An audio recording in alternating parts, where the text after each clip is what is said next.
Step 1, wake up early, gonna rise with the sun. Step 2, get some good, some food in you. Step 3, think real hard about what you wanna be. Step 4, everybody just do your thing. Wake up, today's gonna be a good day. Wake up, today's gonna be a good day. Wake up, today's gonna be a good day.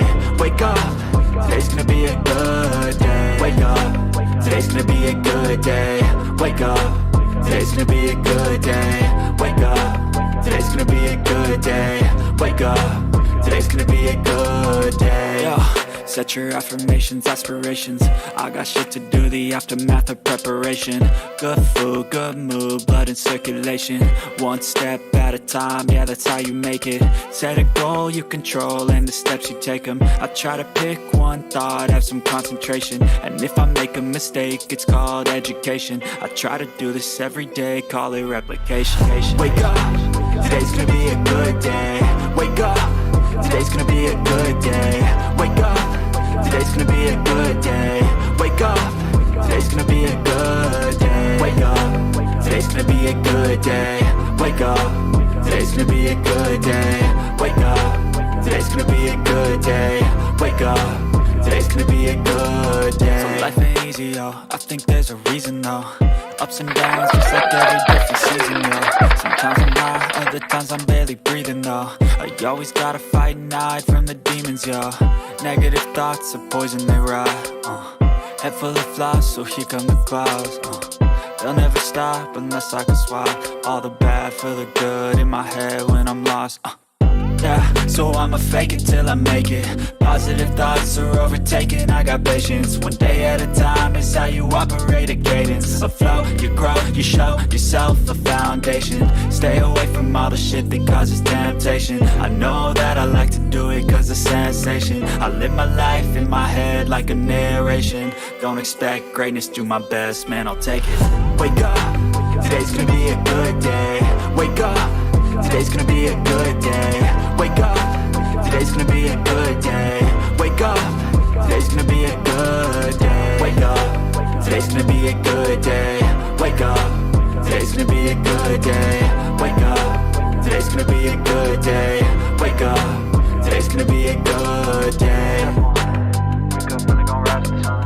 Step 2, get some good, some food in you. Step 3, think real hard about what you wanna be. Step 4, everybody just do your thing.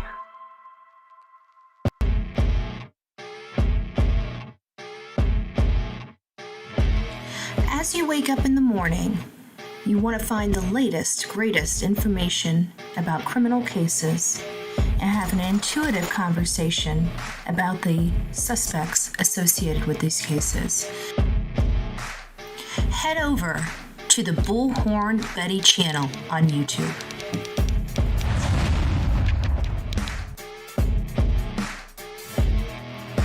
Get breaking news right here on the Bullhorn Betty channel.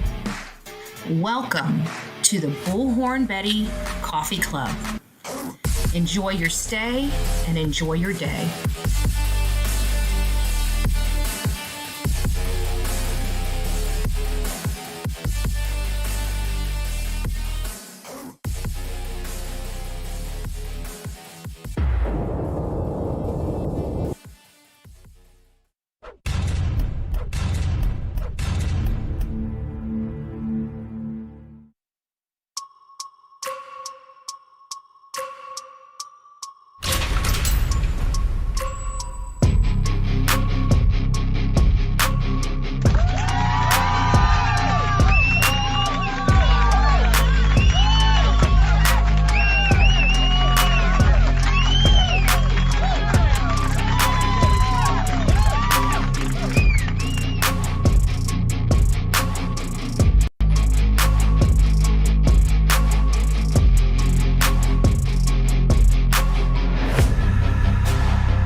CNN. You're fake news. You have an agenda. We have an agenda. We do have an agenda, but the good thing is we're not CNN. We are the Bullhorn Betty channel. Yay!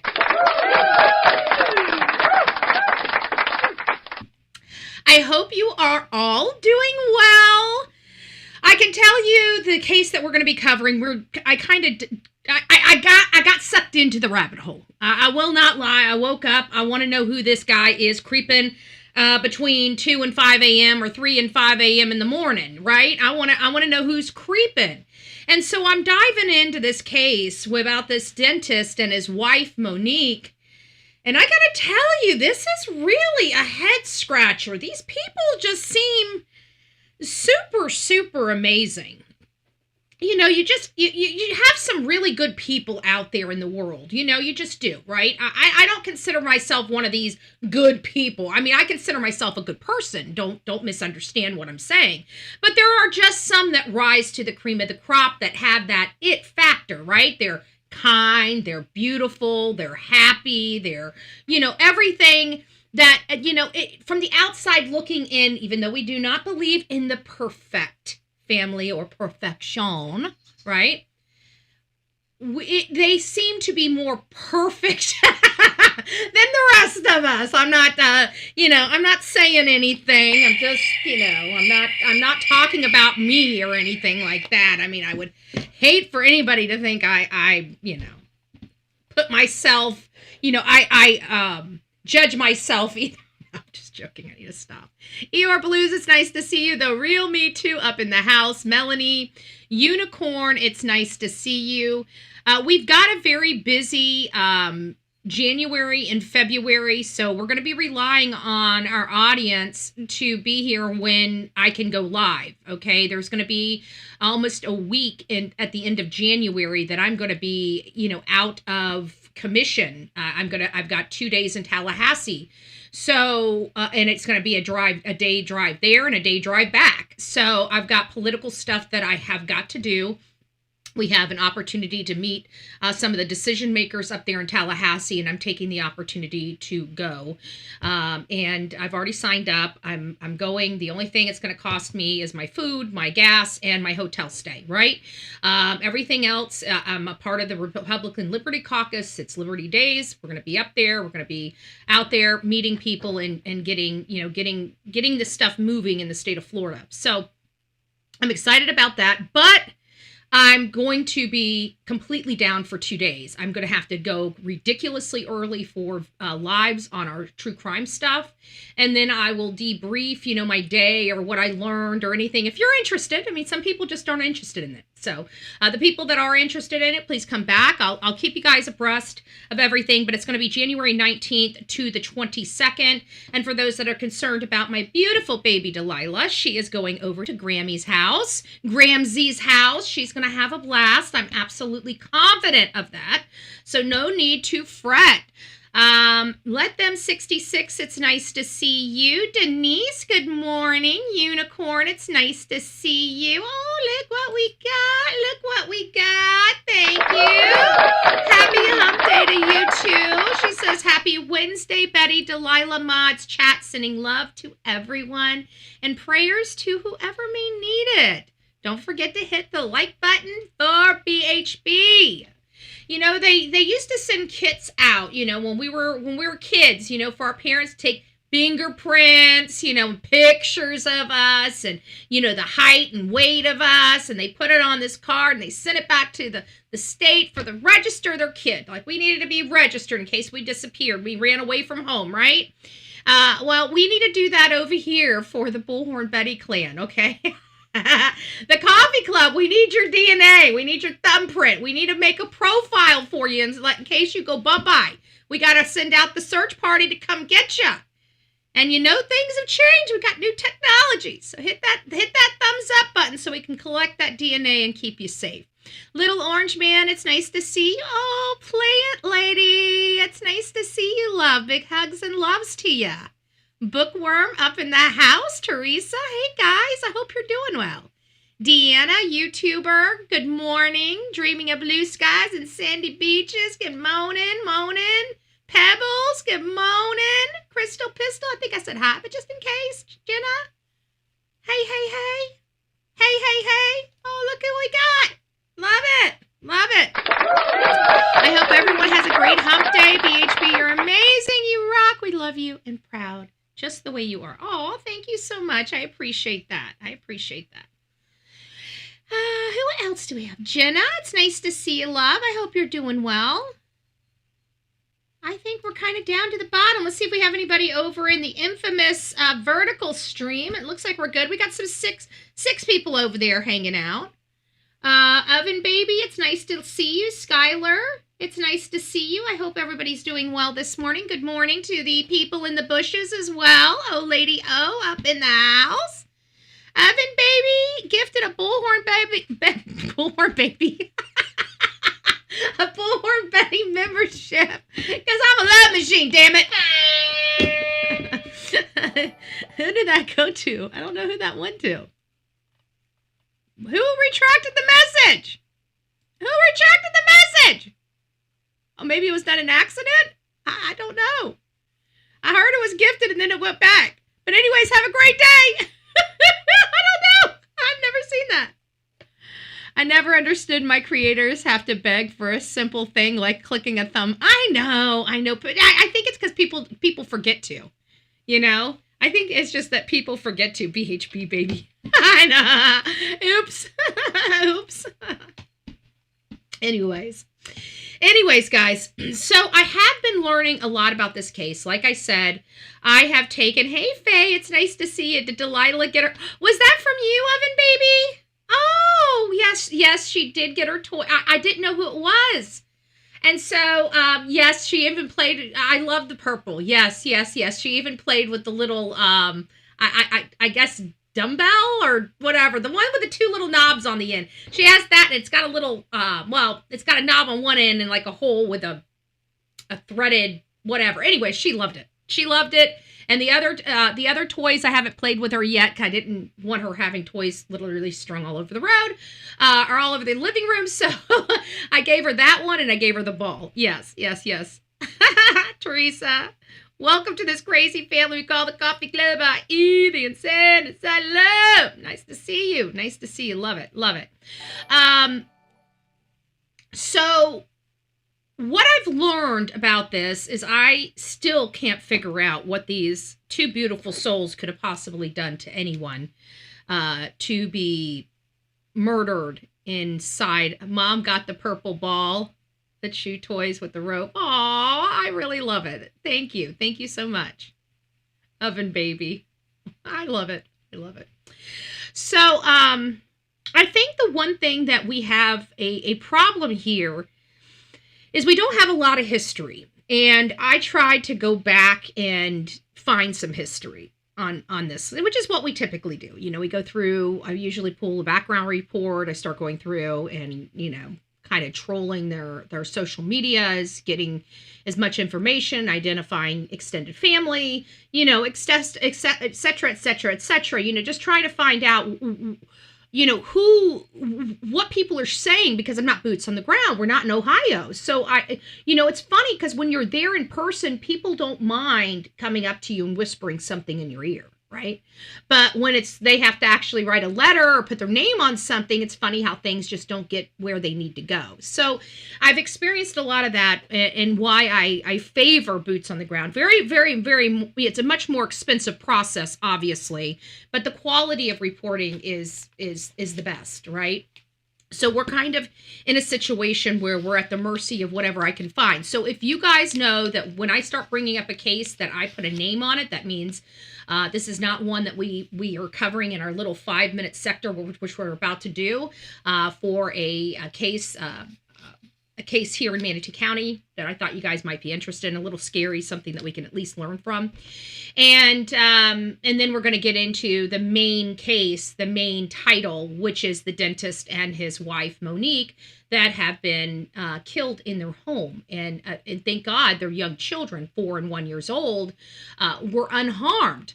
But how crazy this case could have turned out. I see, you know, now that I do some of this research and now that we have AI, I see some things I really, really, really have a distaste for on social media right now. I mean, we already had a problem with misinformation as it was, right? We already had people that got a little cliquey. They were more about the viewership than they were about the information that they were the information that they were providing, right? And so we had a lot of misinformation that way. But I really think now that we have AI, and I know AI should be very accurate, right? You would assume that AI is very accurate. In my opinion, I rely on AI immensely, helping me with SEO titles, helping me with descriptions, helping me locate different avenues of research. I use social media for a lot of different things. I don't have just one specific social media, or excuse me, one specific AI that I use. I use a multiple, because each AI platform utilizes a base program, right? Like ChatGPT is ChatGPT, but you also got the 3.0. You got this, same with Gemini. You got different levels of AI there, but you got specific AI developers, and there's multiple of those, and each one does different things really well, right? They don't all perform well, in my opinion. For example, I may use Perplexity for research. I find that the way it grabs its information and lists its information, it's a great utilizing tool for, quick research on the go. Whereas I might use Google Gemini for maybe an idea for a thumbnail, or to generate a thumbnail, or something like that, or to give me an angle, something that is already producing well on Google and giving me ideas that way. So and then of course I use ChatGPT for helping me identify sources and help me script my show, or give me angles or outlines for my show, so we don't get too far off base. There was once upon a time we had 8-hour shows on this place, and it would be about Summer Wells, but we would sit here and just chat for hours and hours and hours on miscellaneous stuff, and just, some days could just start off with Summer Wells and just go into a left lane thing and be there for hours. And so the outline kind of helps. And I also condensed, where we weren't on, because again, it's not just about taking time on YouTube. At once upon a time, we spent a lot of time on here because I wasn't researching as much. I wasn't looking, I was taking one case at a time, and we were thoroughly going through that case until we couldn't go any further, and we had come to our own determination on what happened. We used to be a much larger group, right? Olivia, obviously, you guys, I'm not going to rehatch what happened in the end of 2023, but the Chronicles of Olivia, she got engaged with Steve Gonzalez, and that's Kaylee Gonzalez's little brother. They, while they were doing some work for a documentary, they met each other, and they didn't really meet each other. Even when we did the interview with Kaylee's family, he wasn't there. I personally have never met him face to face. I may have met him face to face. Actually, I think I may have met him at the vigil that, or the memorial that they did for Maddie and Kaylee in Coeur d'Alene. I'm pretty sure maybe I seen it, but we were there talking to. He wasn't around. I may have seen him, but I don't recall even meeting him.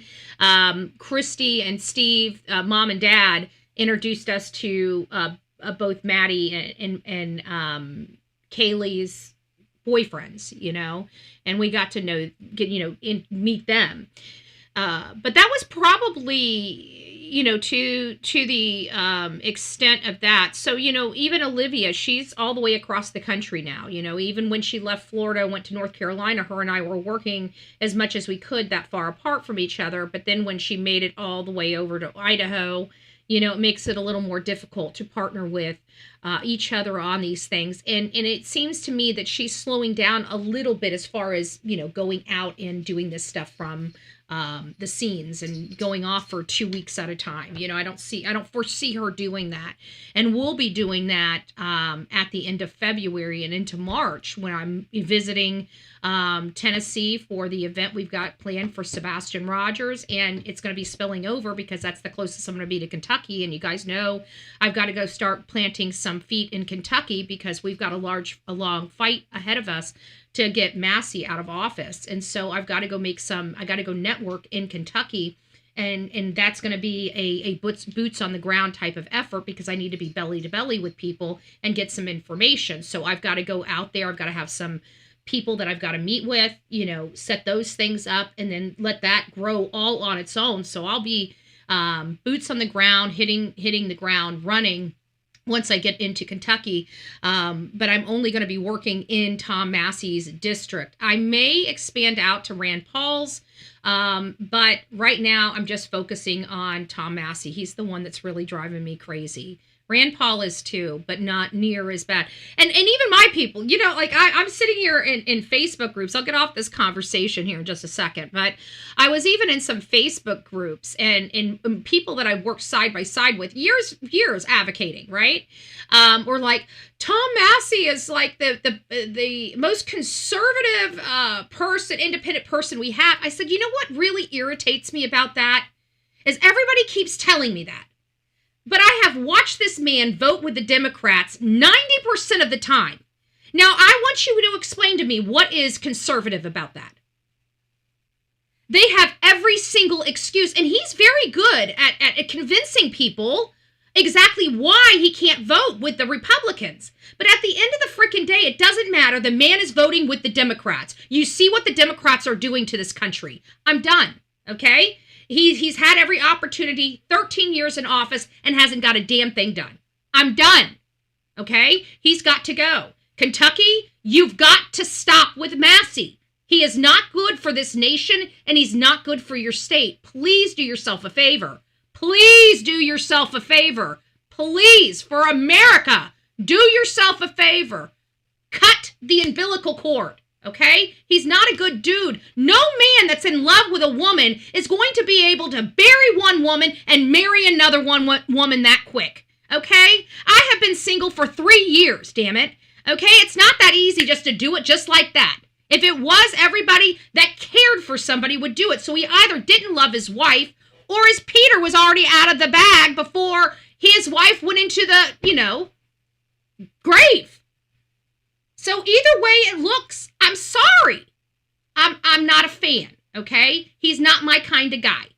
There's something wrong with this man. I don't know what it is. He's been able to pull the wool over our eyes all this time, but enough is enough. He's not advancing Kentucky, and he's damn sure not advancing America. So that's all I'm going to say about that, and I'm done. Drop that mic. We need to move to Florida so BH can take care of our counties. Oh, same county, too. I tell you, I'm just getting so annoyed with my county, but we're not here for that. We're not here for that. Well, actually, we are, because my first story is something that happened, here yesterday. Now, mind you, my Sheriff Rick Wells, was in our meeting yesterday, the BOCC meeting, and he was there because he, the way the rules work, even though he has his own budget, he can do whatever he wants. He needed to come and ask the frickin' commission if he could buy a building, right? And even though the fire department is independent and we have no control whether they buy, sell, or trade, or set up shop, or whatever the case may be, they're an independent entity all of it on its own.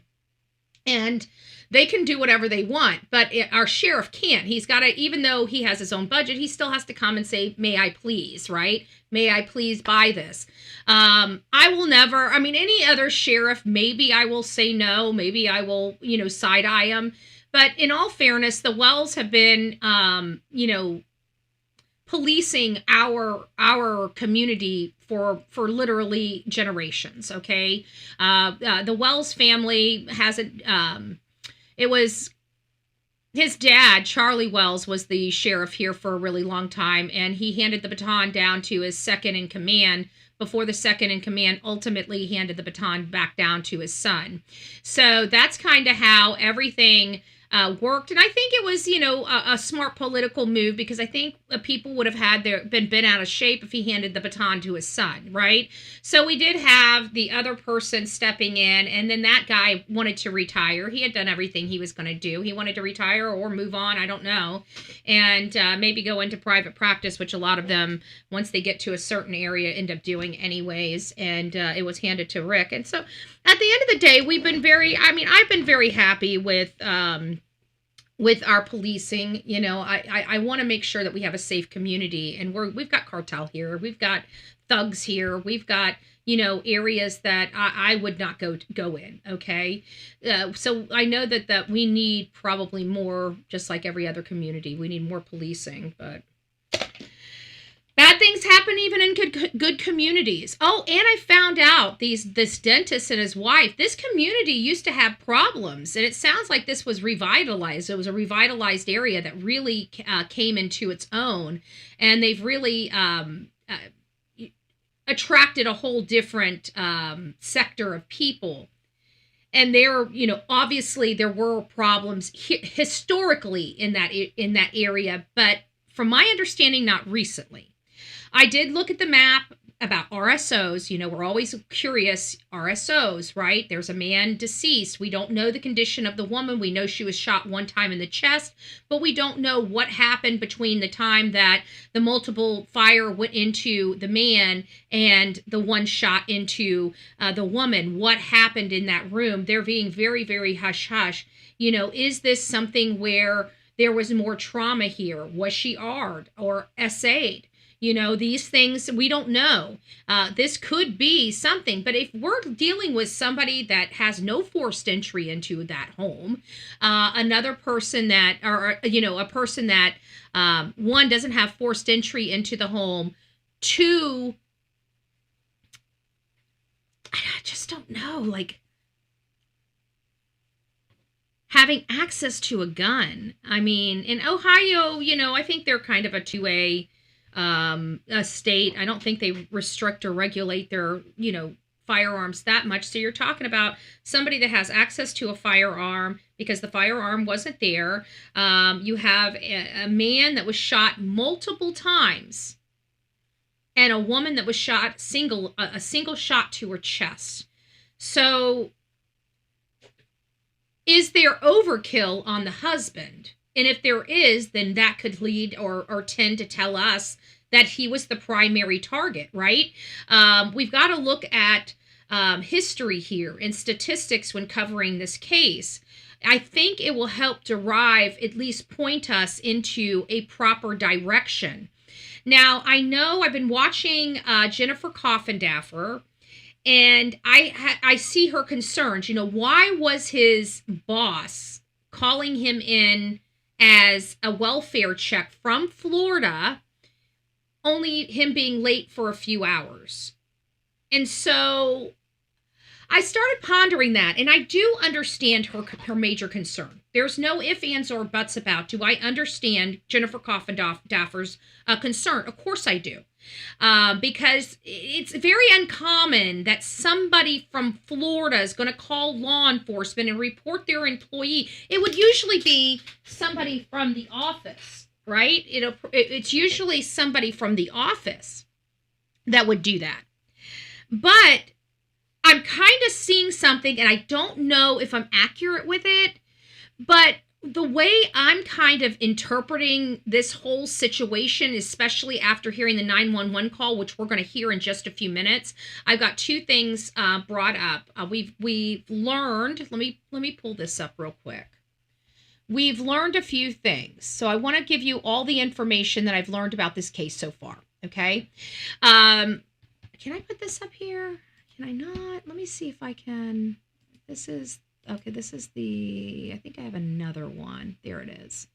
Maybe I can use this one. Let me try to use this one. I think I might be able to use this one. And we're going to do document 2. Okay, I think I did get it. Okay. It's going to cover my face, but that's okay. That's okay. All right, so you guys kind of get to see this document that I've got before us. I'm going to throw it a little bit bigger up here on the big screen. So if you guys would like to see this a little bit easier, I'll adjust the one on the horizontal, but I want you guys to see this first because let me go ahead and put this up here. This is all public record. These people are deceased. So I just want to let you guys know we have some areas of concern here. Sorry, the one in the vertical is just not adjusting right. I think I got it. I think I got you guys over on the... Let's get this down here. I think I like that. Okay, there we go.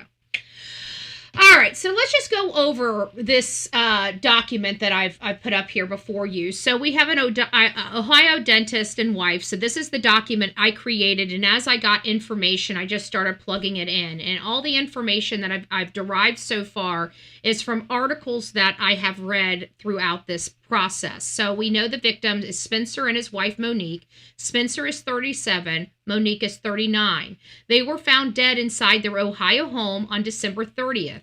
There's no signs of forced entry. Children were unharmed. That's important. Were the children sleeping 3 a.m. to 5 a.m.? Yes, but it wouldn't surprise me if a 4-year-old woke up, or even the 1-year-old woke up to the sound of multiple gunfire. Gunfire inside of a home is very, very loud, depending on how large their home is and where the children are in conjunction with the parents, which I would have to believe that a mom, a good mom with a 4-year-old and a 1-year-old, even in a split floor plan, would most likely have their children as close to them as possible. Their date of death, obviously, December 30th would be the date of death. There is a GoFundMe. Let me go ahead and put this into the chat. If you guys would... Why is it not letting me copy? Copy. It's not letting me copy. Huh, that's interesting. Let's see if I can do it this way. Yes. Okay, I'm going to drop it in both chats right now. Obviously, they have a dog and 2 children, 4 and 1 years old, and both of their parents are gone. They're almost to their goal of $200,000. I truly don't believe $200,000 is going to be enough for something like this, okay? And you're talking about children that's going to need ongoing care for the rest of their life, you know? And they're going to need God knows how much therapy. They have raised $175,000 as of yesterday for the kiddos. Yeah, and again, I still don't think that's going to be enough. I mean, these kids are 1 and 4. They're going to need so much therapy. I wish they would raise that because these kids, we already know it's going to cost a hell of a lot more than $200,000. We already know. So it's just, I mean, it's a good start, but they really should probably raise that. They were in the Wineland Park neighborhood, which I'm finding out, again, I'm doing some historical stuff on that neighborhood.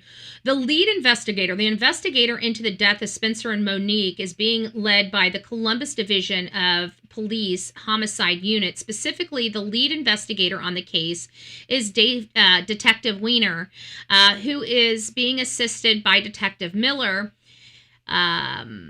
Law enforcement agency has already released video footage of the person of interest, and the person and is following up on numerous tips from the community as the investigation continues. Now, anyone with information released related to the incident is urged to call the Columbus Police Homicide Unit at 614-645-4730 or provide an anonymous tip to Central Ohio Crime Stoppers at 614-461-TIPS 8477.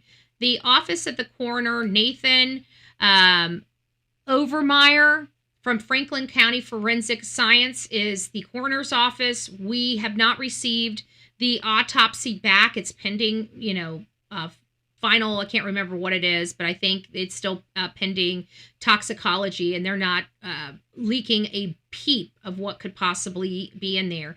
As you see, suspect or person of interest has remained empty. I have not identified any person just yet. We know that there has to be, whether it's work-related, which we discussed yesterday, or it's an ex of some sort or a stranger, right?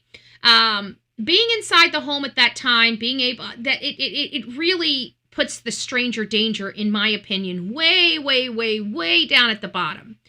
But I know with Jennifer Coffindaffer, she finds it a little suspicious. Not that it means anything, and she made it very clear, but she does find it a little, concerning that the boss from Florida called him in a welfare check so soon before, after he failed to show up for work.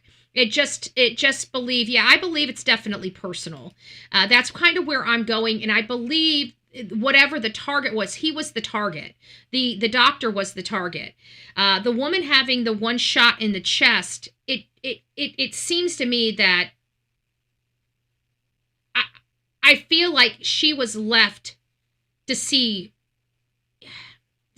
I don't know what I'm trying to say here, but I feel like she was left to watch it before she was boom. I don't know if that's the case, but it seems like they took, in my opinion, the way it's not, hasn't even really been described, but because of the amount of bullets, it's multiple bullets in the man, only one in the chest for the woman. How do we know that he didn't sit on top of her and say, look what you did? Boom. I can see how that's, and I'm not sure where their position was. She might have been shot in the chest by her being standing up or walking into the room or whatever the case may be. We don't have those details. I'm just saying that I can see some of these things going on, but it seems like whoever went into that home and ultimately murdered both the mom and the father had the biggest grudge against the father, against Spencer. Spencer, for me, was the aggravating party in all of this, that she was just the witness that needed to go. And I don't know why. I'm not really so concerned, but you know what? FBI agents are trained. I am a an average Joe. And so I look at things a little differently. I don't have that makeup, law enforcement pedigree and background. I just use my common sense and look through some of those things. And do I make mistakes? Of course I do. I think everybody does. Even law enforcement, we watch it every day. To raise a child at the time, it costs and they've got 2 of them, and not even including the college or the car. Every kid needs a car. Everybody needs to go to college, whether it's a trade school or what. They all cost money. So you're not talking, oven baby, you're talking about a lot of money. They need, in my opinion, they need probably 5 times the amount of money that they requested. And if I was them, if they come across Bullhorn Betty and they still have that, increase that GoFundMe. I know you're not wanting to be stingy and stuff like that, and it's not being stingy. I'm telling you, it's going to cost. I don't think people understand the true cost this is going to cost them. Now, maybe they're just doing it to get through this area because there is insurance and other things there, and maybe we don't know the whole situation, and the kids will actually be fine.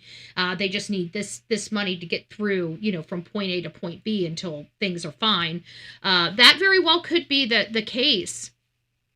The boss also said the 2 children are there in his 911 call. How would he definitely know that? That's interesting, YouTuber. Well, we're going to get to the 911 call. Actually, let's go ahead and pull that up. This is a great segue into the 911 call. Let me get the 911 call pulled up here. Is this it? A new horrifying. Hold on. Let me find it. I could have sworn. Okay, here it is. Okay, it's right there.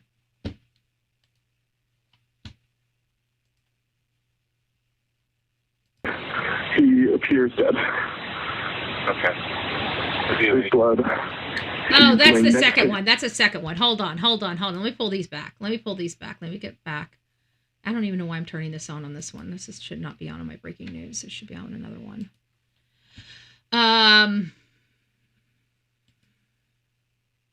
Yeah, let me do some work behind the scenes real quick. That's not the one I heard. I heard all of them this morning. Hold on a second. Let me find the 911.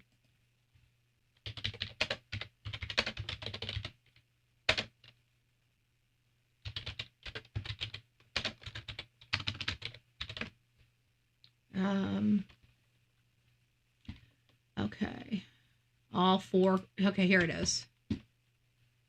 True Crime Mama, thank you so much. We appreciate your service out here in the true crime genre. We really do. Thank you, thank you. Okay, guys, here we go. Asked for a wellness check on an individual at their home. This individual spent lunch with me, and he did not show up to work this morning, and we cannot get a hold of him or his family.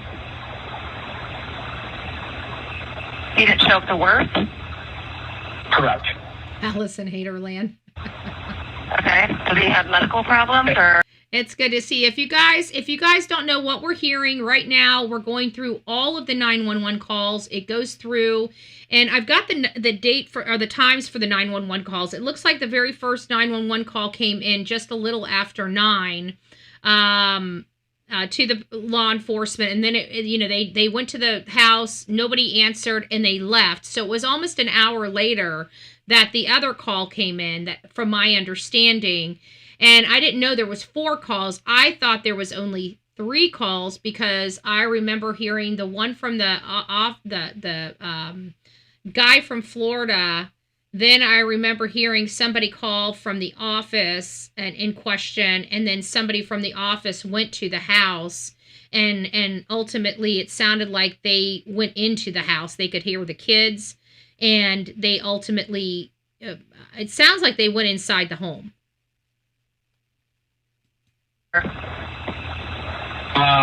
No, and he's been reliable, and we cannot get in touch with him, his wife, his family, anybody that lives in that house.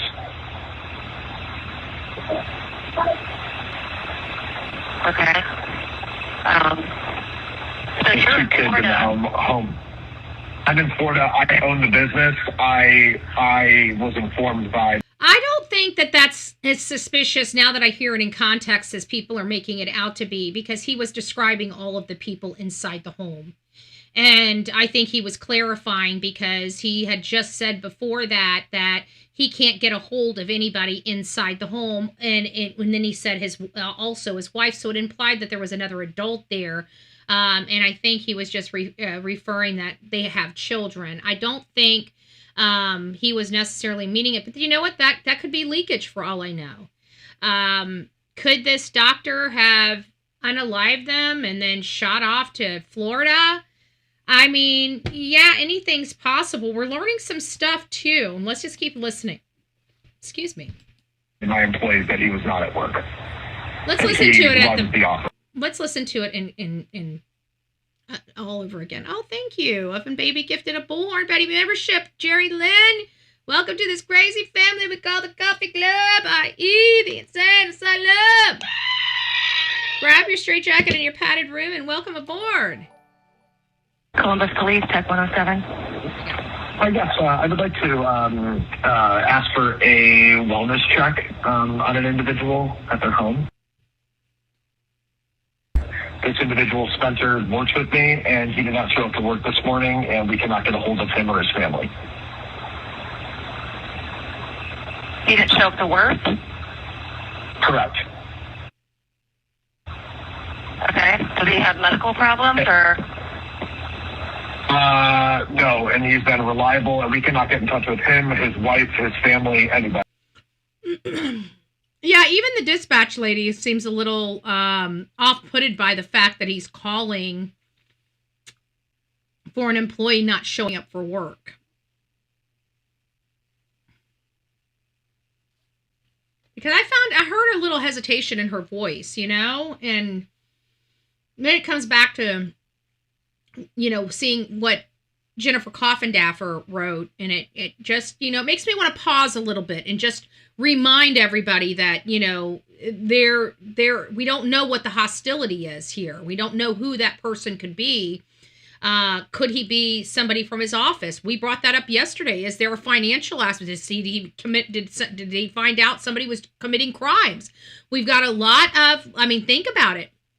We have a lot of people right now, especially during this time, a lot of stuff is being exposed. A lot of stuff, a lot of fraud. And guess what? Some of that fraud right there was labeled in Columbus, Ohio. Not that I'm saying that they defrauded or anything like that. I'm just throwing something else out there. I mean, it's very close to doctors' offices and stuff like that all over this country being questioned about, potential fraudulent business practices. I'm just thinking of, what would be reasons for somebody to lose their life, right? And there's a few reasons why somebody would lose their life. Money, going to jail for the rest of your life. You would be almost willing to do anything not to be caught doing something that will put you in jail for a really long time, right? Or matters of the heart. There's only a few things. Oh, and of course, the stranger danger, the bum from Skid Row robbing you and breaking into your house. I mean, we do have that teacher from North Carolina with the long history of, that's assailant with a long history of criminal stuff that, broke into her house and killed her while she's on the phone with 911. I mean, we do have those stories that we can, is this one of those stories where it's just a matter of the time of morning and the fact that the house had no forced entry. That's the problem I'm having, is the no forced entry. How the hell did the assailant get inside the home? We would have to say, the only way I can ever figure out how somebody got into a home undetected is if there truly is a door just left unopened and it's just, dumb luck. Or it's somebody that has a key or somebody that came over and the door was opened for. I'm going to venture to say, doesn't make it correct. I could still be wrong. But I'm going to say, based on the statistics, it's telling me that the person that killed these two people knew these two people, okay? So you're talking about somebody that somebody knows them. This person is already most likely known and developed within the first 48 hours, and law enforcement is now investigating that person. Now, if that person happens to be his boss or another employee in the job, that very well may be what it is. But even that dispatcher, folks,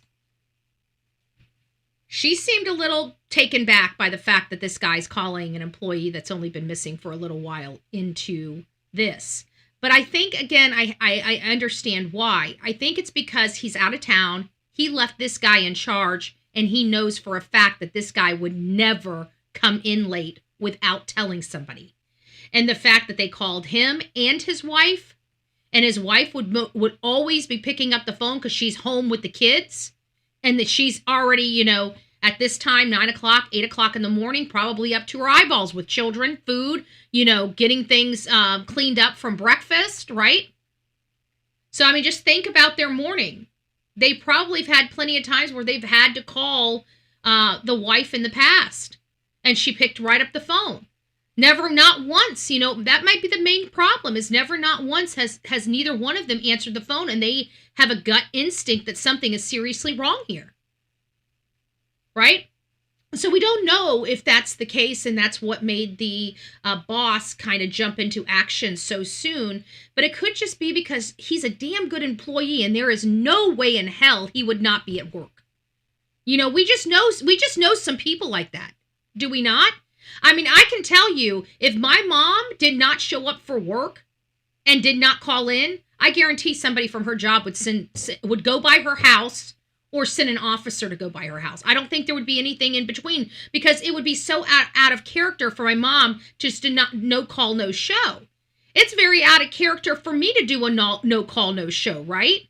If you guys didn't hear from me for 24 hours, you would think I was dead, no? Because, no matter what, I'm always on this computer at some point of the day.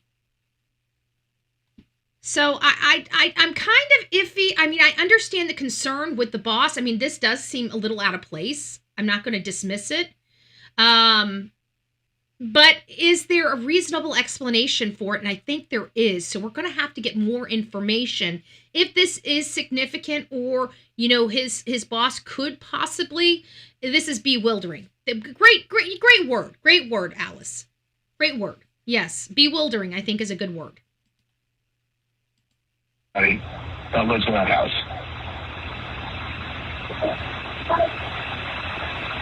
Okay. So There's you're 2 in kids in the Florida. home. I'm in Florida. I own the business. I was informed Yeah, by he said there are 2 kids in the home. And I don't think it meant like he knew that there was 2 kids in the home at that moment. I think that is a standard language I've heard many times when people are describing how many kids are in the home. You know, we got 2 adults and 2 kids, you know. So I don't think that just for me personally, will it be significant later down the road? It may very well be. But right now it's not ringing as a significant, you know, red flag. It is for Jennifer Coffindaffer, which is a seasoned FBI agent. So she just wants clarification, and she even put in there the caveat that this doesn't mean anything. She would just like clarification on it because it seems a little too soon, so to speak. employees that he was not at work. And he runs the office. He runs the office. Have you guys received anything else? That's what the concern is that he runs the office. So the office is virtually, most likely their people are still working, but their office is pretty much at a standstill without his presence, it sounds like. It sounds like he's a key employee. And they know he has to be absolutely, something serious has to be happening for him not to show up because he's there every day. If he runs that office, he runs that office. That means you're not going to have somebody run the office that's irresponsible or doesn't show up or calls in a lot, okay? That wouldn't be your right-hand man. And I have to think that any boss that has somebody running the office, that is their right hand. That is somebody that they trust with their business. That's their livelihood. So we have to really consider this. I think that he's such a key employee. Without his presence, it really does a disservice to that office and why they knew something serious was going on. She doesn't know he's a doctor. Well, I know he's a dentist because we even put on here a prominent dentist and his wife. I do know he's a dentist, but he runs the office. So this guy here, his boss, is not the office runner. And you know what? It comes back because even I said, you know, and it kind of dovetails with what Jennifer Coffindaffer described, is that when I first heard about this, one of the first two things that came to my mind was an ex for her, you know, because that would be why somebody was so angry at him, you know, because they've only been married 5 years and they've got 2 kids. So, you know, somebody that wanted a life with her that maybe she broke up with several years, maybe they just kept boiling over until they erupted this day and just wanted to take them out, but didn't have the heart to punish the kids. He was angry at the man and the woman he loved. So it could be something like that. But I also said, no, you, the operator. Oh, gotcha. Yeah. Oh, okay. Now I got you, Oakley. Gotcha. The other side of that I also stated was because we knew he was a dentist and a doctor. Did he have other partners at his practice? Was he a partner at his practice? Did he hold some money? Was there some type of inner office feud between a couple doctors?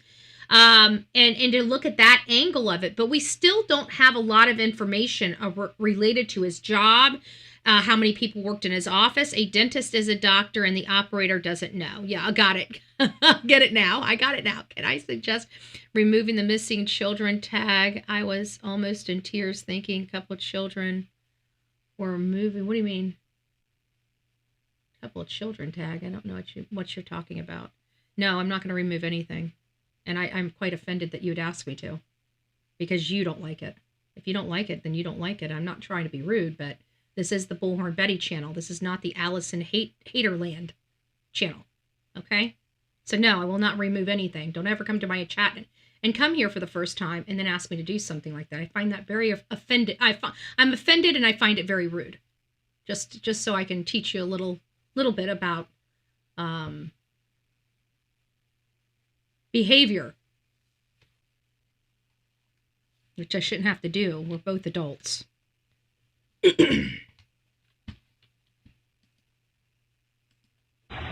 Calls about him or like a car accident or anything like that? No, sometimes people just don't show up to work. I mean, maybe. Sometimes people just don't show up to work, she says.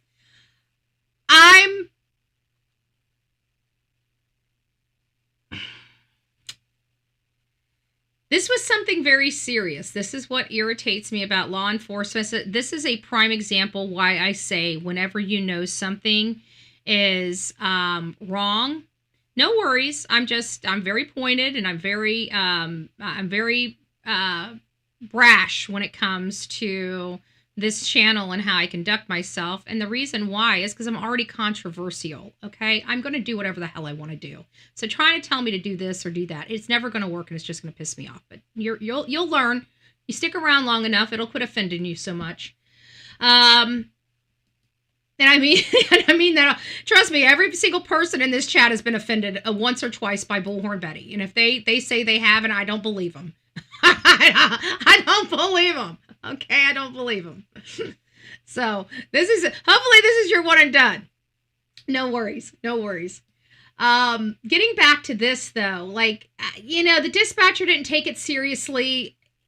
Jennifer Coffindaffer, she's bringing it up. We have to really look at this as suspicious, but only if. I can only see it being suspicious if this guy from Florida made this call when no one, or who was, maybe we need to be asking a different question. Maybe not necessarily looking at the doctor in Florida as a suspect or a person of interest, but who from the office called him and got him so concerned to report this as a wellness check. You know what I'm saying? There is that. This is the only sitting down thing we ever do. This is the only sitting down thing we ever do. Watch you. I guess why I don't. That's okay. We love you because we never get mad at you. Not yet, anyways. Well, trust me, I do bite some people's heads off over here. And it's only, you know what? And the reason why we are like that is because we had so many trolls over here. If we didn't have the experience of having nasty trolls over here, we wouldn't be looking at every single comment with such suspicious eyes. Like, oh, did she just say that? Is she a troll? Is he a troll? Is that BS? You never know. So we just do whatever we do, but I don't play over here on my channel. This is my channel. I don't kowtow to people's emotions. If you're emotional about hashtags, this is probably not the channel for you to begin with. Okay, and I'm fine with it. I'm not in for the views. The people that support this channel. Okay, I'm not really clicky. I'm not really viewy. If you guys would like to be here and learn some information that I'm learning, great. If not, bye. Have a great day. God bless. Right? That's how we roll. But this right here, it's kind of like I'm not feeling the concern here, but hearing this dispatcher, speak the way she's speaking and, kind of dismissing this being so concerning to call a wellness check-in. But then again, who's the one putting this in the doctor's ear, or is it him? Is there a problem here? Was he stealing money? Was they partners and this guy was, really making it and it was about to buy him out and he couldn't have that? Or, what was the dynamic here that would put this doctor from Florida as so suspicious or really trying to say something's wrong? And if he is innocent, then the only thing I can think of is the fact that he truly knew that this was so out of character for this guy. We don't know their relation. They could be like best friends, and he knows damn well his best friend had nothing to do this week except be at work, right? Just talked to him yesterday. Nothing changed. No comments from him that I'll be running a little late for work tomorrow. Nothing. So I have mixed feelings on this whole 911 call from the other doctor, the boss from Florida. I'd like to know who reached out to him. If he was never reached out to by the office, now we got a problem, right? If he reached out to the office and said, hey, is so-and-so, let me talk to so-and-so, I've got a question. Oh, well, he hasn't made it in yet this morning. What do you mean he hasn't made it in yet this morning? Have you tried calling his house and his office? If it was him that was, that directed this, then I'm going to say we might have some more suspicion here than not, right? So I know that Jennifer Coffindoffer has a problem with this first call. I'll just leave it at that. We'll get through it. That doesn't help. Just know that he is he is always on time, and he would contact us if there's any issues whatsoever. And I just don't know how else to say this. We're very, very concerned because this is very out of character. That's it right there. That's it right there. That's why I think he's calling. He knows something's wrong because this guy probably has never even been late in all the years he has worked at this office. So it's just that. Hey, Alicia, it's nice to see you, love. Glass Garden, it's nice to see you. This is local to me. Family members of mine is a work associate of them. The other doctor is not involved. He was very concerned because this is out of character for him. I believe that. I believe you. Glass Garden, I believe you. Because that's why I've been so mixed about this, is even at the beginning, I know it's concerning, but when you're in this type of, and not only that, we've had an experience here on this show. My mods can tell you about it. We got Sonia and the real me too. There was one day that I had a really, really, really bad day. I had my live up. I thought I canceled it. I went into the system. I deleted the live. Apparently I didn't hit the one final button to fully delete it forever off the program. So it still showed that I was going live at 11 a.m. I never showed up. Because I had canceled it, I turned my phone off because I had a bad day. I didn't want to deal with anyone, right? So I thought I had deleted the live so everybody would know that the live was canceled, and I turned my phone off. I don't even remember when this was, guys. When was this? Like 2022, this was years ago. This wasn't anything recent. And they sent a wellness check to me. They sent my mods called for a wellness check for me because it was so out of character to set up a live and not show up. I was always on the computer. But during this time I was getting, trolled. It was just, people were following me. It was really a very bad and scary time for this. Yes. And they kept calling, and they knew that it was kind of a bad and scary time because people were following me out around this my town. They were following me to court. They were following me to this. They were following me. They had me literally under surveillance. It was the most unlawful, illegal thing any average person can do to another person. It was literally the definition of a felony, what they were doing to me, but it doesn't matter. Either way, it was a frustrating day, so I just decided to kick back and relax and watch TV and not think anything about it. And next thing I know, I get a knock at the door, and it's an officer saying, "Hey, ma'am, are you doing okay?" "Yes, sir. Well, your friends couldn't get a hold of you." I turned my phone off.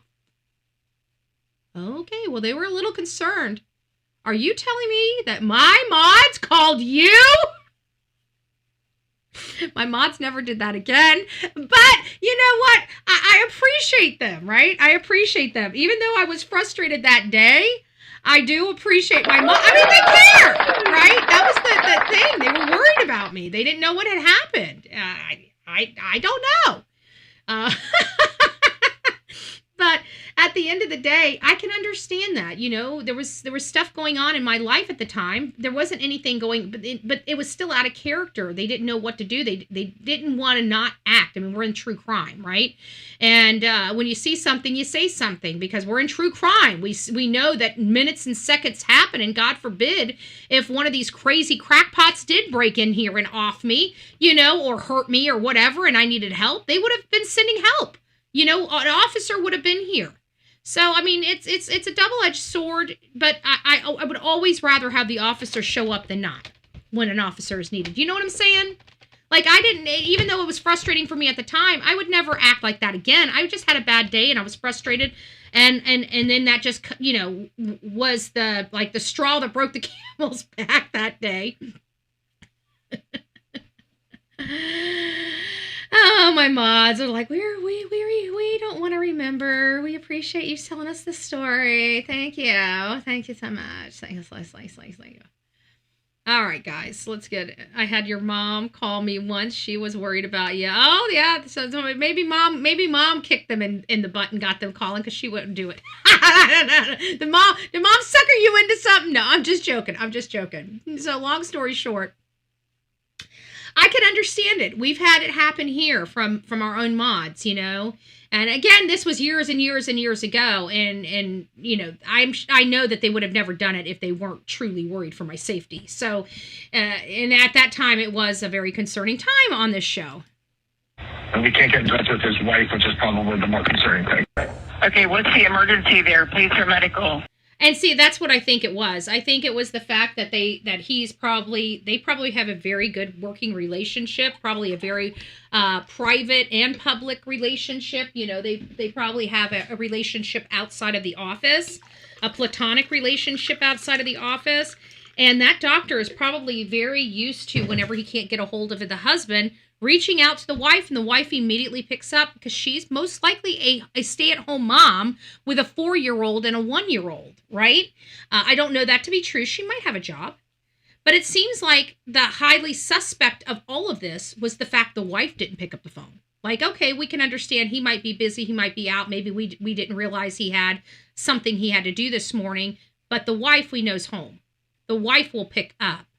And when she didn't pick up, that may have been the greatest concern. They're like, wait a minute. There is definitely something not right here. He's not picking up and she's not picking up. I'm sorry. I have to trust people that know. Like, dispatch doesn't know people, right?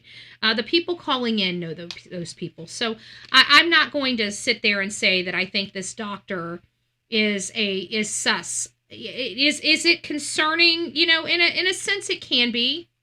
But it's not there yet. It's something that we would want an explanation on, but I don't see how the doctor, if he's in Florida, could have harmed this man in Ohio unless he paid somebody to do it, which, again, that might be a possibility. But I really think that this was personal. This seems like somebody that had a lot of animosity toward the doc, okay? He sustained multiple gunshot wounds. She sustained one. There was a Columbus crime scene camera directly across the street. Crime camera. I love that. I guarantee that might be what helped discover this. I've also learned a little bit more. Let's just keep going with this. We got a few more calls to come in. This is almost done, and then we got 3 more. Maybe both, I guess. I don't know. I'm kind of doing the wellness. We had a call out there. They knocked on the front door and back door multiple times, and there was no answer. Yeah, no answer. I can hear kids inside, and I swear I think I heard one yell. But we can't get in. At this point, I don't know if I need to break the door in or... So now they've got some employees from the office there, and they're hearing the kids inside the house. So this was confusing at like yesterday or the day before, but because they said, oh, there's a body on the 2nd floor, and they're like, how did the guy that was one of the contentious things that Jennifer Coffindaffer had brought up, is like, why is how can the guy see a body on the 2nd floor? I mean, without a ladder. I think he got into the house. It sounds like he made it into the house, not on this call. But you can tell he was shaken. You could hear the shake in his voice. I believe that. I don't believe that this guy wanted to find a coworker deceased. You could tell he seemed very shocked, authentically shocked. So we're going to get to that here in just a second. Get in the house or what? Okay, were you out there when the police was out there? I wasn't. I just got here about 5 minutes ago. Okay. All right. Well, we'll send him back out to you.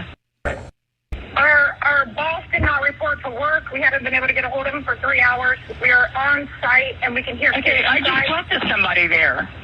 Okay, I'm just making sure somebody called. Okay, so it seems like multiple people from the office are now at their house. Okay, you guys see that? There's now multiple people at their house trying to figure out what's going on, and law enforcement, I'm sorry, law enforcement. This sounds like a few people need some training. What I'm hearing here is snarkiness. I will tell you, if I lived in Columbus, Ohio, I will thank you for your service, but I will definitely put you slap in your place. I pray to God that none of our dispatchers here in Manatee County act this way. We treat our people with respect on the phone, especially when they're calling in a concern. They seem like they were irritated, that they were bothered. I don't like that. I think that's unprofessional.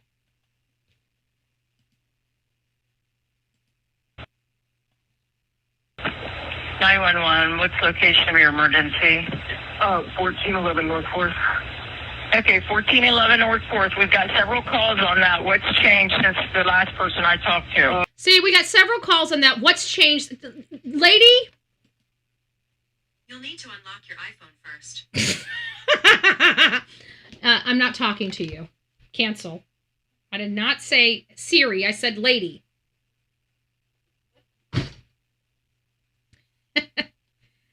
But that, and now you've got that splattered all over the internet. That is not a good look for the dispatch. That is not a good, they seemed very rude. I'm not sure how you could be so rude and be a dispatcher. And that seemed like multiple people too. So if that's your standard of service there, Columbus, Ohio, you might get the stink of Bullhorn Betty. I don't know, man. I don't like this. I'm not really ready to come down on you guys like that. I hope that somebody higher up in the dispatch realizes this is rude. This is unprofessional. And I'm not saying fire the ladies, but it's time for some retraining. Because I'm telling you, if I am in Columbus, Ohio, and I get somebody that snarky, I'm going to cuss them out. All right? I'm going to put them slap dead in their place. And there needs to be some more of you guys out there. If you're from Columbus, Ohio, and you're being treated like this, you need to be reaching out to your sheriff and police departments and telling them you're not putting up with this shit. And you need to call them and say, this is an embarrassment. We pay good taxpayer money for these people to handle these calls professionally and ethically. And it seems to me that they didn't want to do their job. And we've got 2 bodies in a house with babies. Shame on you. Shame. There's a body. There's a body inside? Yeah. Okay, hold on 1 second. Yeah, because you assholes chose not to take it seriously. Let's not forget that. I'm not going to play that on the officers, but the dispatch, y'all need better training. Let me get you on the line with the medic, okay? Stay on the line. There's a body. Our friend wasn't answering his phone. We just took a wellness check. We just came. You can tell that man is very, very upset. And you know, this is what pisses me off about law enforcement is the laziness.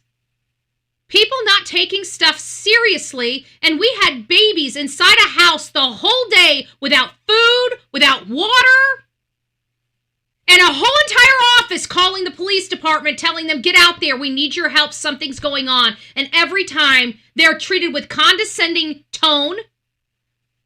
They're treated like, oh, you're disrupting, that you should not be calling, the dispatch line. That is rude.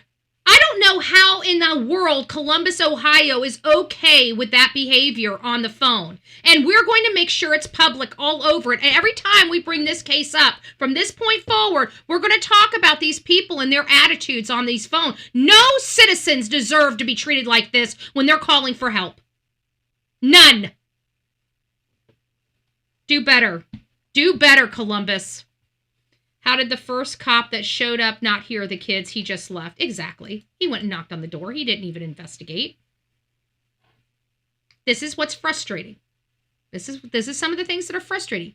And you know what? This is what makes great law enforcement get a bad name. It's because of this. It's because of this. Always do your job above expectation. That's just what we expect. We don't expect you to do just enough. We want you to exceed our expectations.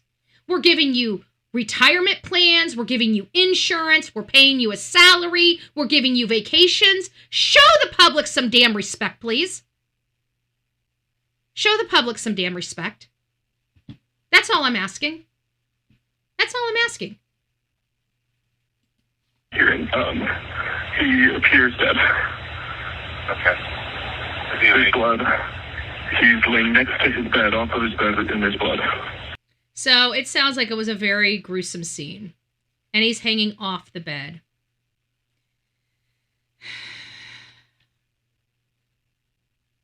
The only other thing I would think of is if there's an adult child. Did she have another adult, with another person? I mean, they're 37 and 39 respectively, right? They've been married 5 years. So they didn't even really get married until he was 32 and she was 34. Now, granted, some people have children 18, 19, 20. They didn't take the call seriously. No, they did not. And not only that, but they made the people calling in feel like shit for calling in. Like, how dare you? It's like, I don't know what I would do, but I would not be happy. I would definitely be filing reports. If I lived in Columbus, I'd be pissed because this is your tax money at work right here. Okay? Nobody deserves to be treated like that. These people were begging for help. And dispatch, not law enforcement, dispatch. We're treating them like shit. I can't get closer to see more than that. Okay, so you can tell he's obviously not breathing or anything? Yeah. Is it like kind of like... And then they get a man on the phone and he takes over and starts going through some stuff and he acts a lot more professional. So that must be the supervisor that finally started taking over because he had a hot mess express of a bunch of women that like to run their gums and make people feel like crap. I'm going to tell you right now, ladies, how would you feel if that was your loved one? I heard about Big Brothers. Does he look like... It doesn't look like... I can't look. Okay. All right. I understand. Okay. And then when was the last time somebody spoke to him? Yesterday, I suppose. Yesterday? Okay. Yeah. How old is he? 37. 37. Okay. Is he like a drug user or anything like that? No. Okay. All right. Just that's a really young age. Yeah, I understand. Okay. All right. We're on our way. And I believe that this is definitely a suspect. I don't see where law enforcement... I think that they already know who this guy is, in all fairness. If you really want to know my truth, I think that they already know who they're looking at as a person of interest and a suspect. I think putting this video out there is just trying to either get a name or confirm with somebody that might have more information to solidify the identity of the person. They may have a suspicion of who it is without having a confirmation, and therefore they're throwing this video out there to get that confirmation. Or it could be completely opposite. They may really truly not know who this person is, and that is very, very concerning that some strange person can break in the house in the middle of the night, which happens to be early morning, and kill two people and seemingly walk out. Now, he's walking slow, but is it because there was an altercation inside of the bedroom, or did somebody just come in and start popping off the gun and while they slept in the most vulnerable, because he's hanging off the bed according to this what we just heard on the dispatch call. So it sounds like these people were suddenly attacked while they slept in bed. While they slept in bed. I'd be screaming to the top of my lungs. They may have, but I have a funny feeling that they live in he's a doctor, a prominent doctor. I would assume that he probably lives in a nice home. And usually nice homes are larger. They are more concrete, more soundproof so people don't hear. So it might be something where, virtually somebody didn't hear anything, or maybe there's some sound caught up on somebody's Ring doorbell camera. I mean, let's not forget the Idaho 4. There was a lot to be had about the noises heard and observed on the video versus just the video itself. I mean, there was a lot of stuff you couldn't see, but you could hear. Maybe that's something we're going to find out later. It sounds like they got a lot of digital evidence. They got some videos from the area. There might even be some video surveillance from that home. Betty, have you heard a woman from the address called 911? It was listed as a domestic dispute call. Yes, I did read about that. We've got a few things going on. It was a lady that called and hung up from the home, and nothing ever resulted from it. And I don't know what it was about, or if it was her that called, or if the domestic dispute was between her and her husband, or her and somebody else. You know, with it being domestic, was it, an ex of some sort, or another child? I don't know, but I did hear about the 911. Yes, I did hear about that. I just don't know what it means just yet. So here's what I've got. I've got a few leads. Let me put this back up on the screen. I do have a few leads. Where was I? Was I here? Which one was I on that shows maybe Lily and Jack? No, where the hell am I? There it is. I'll be on this one. All right, so here we go again. So here's the leads that I got. We hear that there was a witness that, and again, the only one that we've confirmed to be true is number 2. 1 and 3, we have no confirmation from reliable sources on. They are just leads that need to be worked, okay? So we're looking for any information. This channel here, okay, Bullhorn Betty. So if you are out researching this case or you come across information, 1 or 3 here, please send it to me, okay? bullhornbetty@gmail.com, bullhornbetty@gmail.com.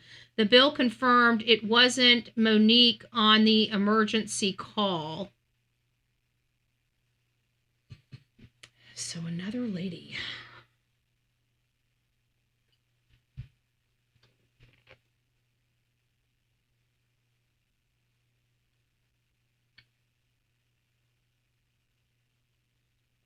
I don't know what that would mean, Skylar.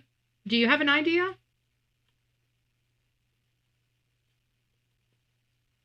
They had a Ring doorbell on the front, but not sure the back. And that's still, if somebody came through the back and knew that there was no Ring door, it still solidified, in my mind, that there's potential for this being somebody that they knew. Brother-in-law was live and said it was about another couple at the home, Betty, not about them. Is this like a duplex property or like a brownstone? Do we know? Let me look up the home. Hold on, let me take this back. Let me look up the address. Let's see what kind of home they live in. Maybe that'll clarify for us. Map.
Okay.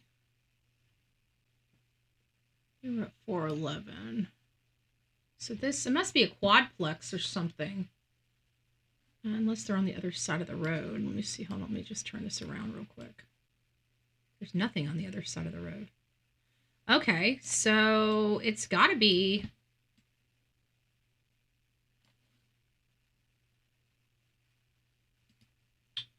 You know, I don't like this. Hold on a second, guys. Just give me a second. I don't like the way this is. Let me go to Google Earth.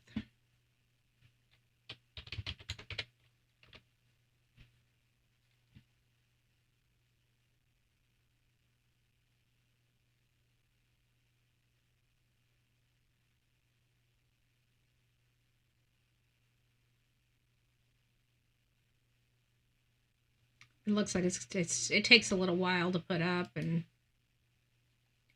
all right, looks like we're up. So I'm going to have a little shakiness while I get this because it's still thinking.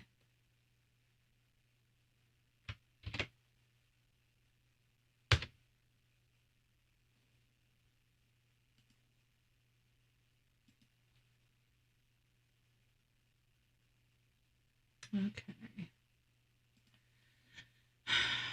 So it's this one here. So let's go. Why are they not taking me to the area?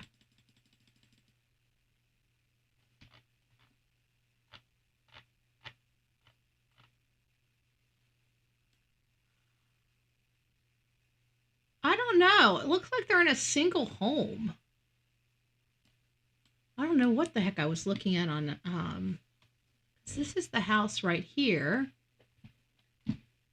I'm not sure why I can't. Let me just see. I'm going to put this.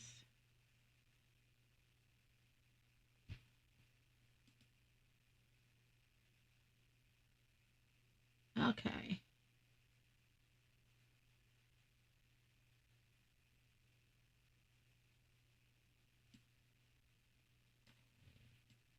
So this is the intersection. So it looks like their house is this way. All right.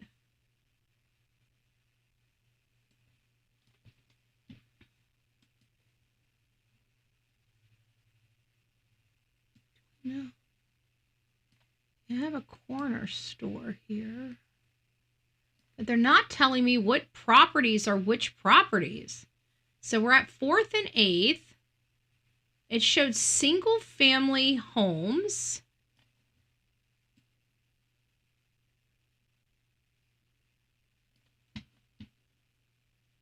All right.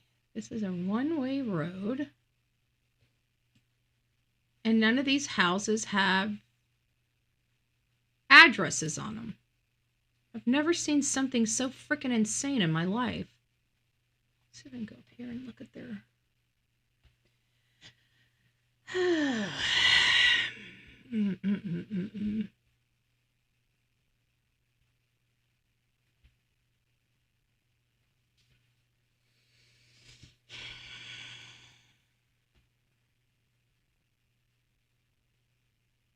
Trying to see if the number's on here.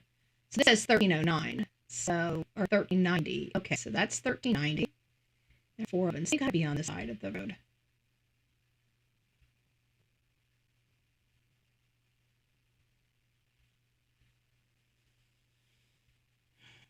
I hate doing this. I'm not lying to you guys. This is driving me absolutely freaking insane. I hate this computer. Just doesn't want to work for us anymore. Okay, we're going in the right direction. Oh, good gracious. So we're at 10. Can I turn this around? I think this is their house here. I think this is their house. Now that says 19. Columbus 19. So maybe they are in this quadplex right here. I don't know. It seems like they're in a single family home. Maybe that one? That one's boarded up. Oh, this is August 15. They updated their photos in this community since 2015, and we heard it was a dilapidated community before it was fixed up. I just looked at it. These photos are from 2015. I think the house you're looking at right here with the vines on it or the blue, I think that one of those two properties are the house that they live in. It looks like one's a duplex and one's a single family home. Now, I can't be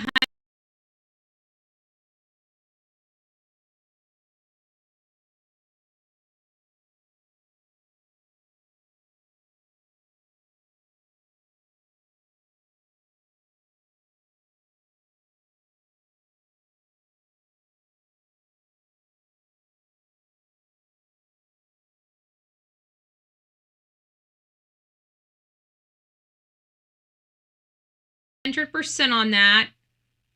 And I know that my YouTube is glitching right now. I apologize. I'm going to wait for it to try to unglitch. But it can't handle all of this stuff. Their home is new. Well, it's not new. Nothing in this area is new. Okay? They might have had a remodel of an old home, but nothing in this area is new. Okay? This is the fanciest house it's the fanciest house. Right, but this is a 2015 photo. We heard that this was a revitalized area. So this area has changed from what it once was.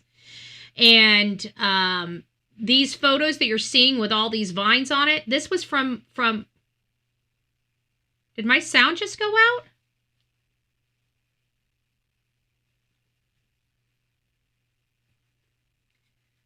It shouldn't have. What happened is I got a glitch.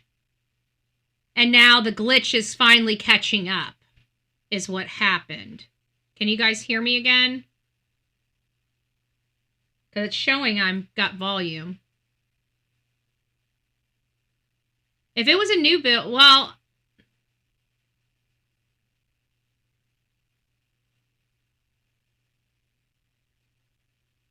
Okay, it should be okay now. My yellow tape is off. So you guys should be able to hear me just fine. It may take about 20 seconds for you guys to realize you guys can hear me because we have a lag.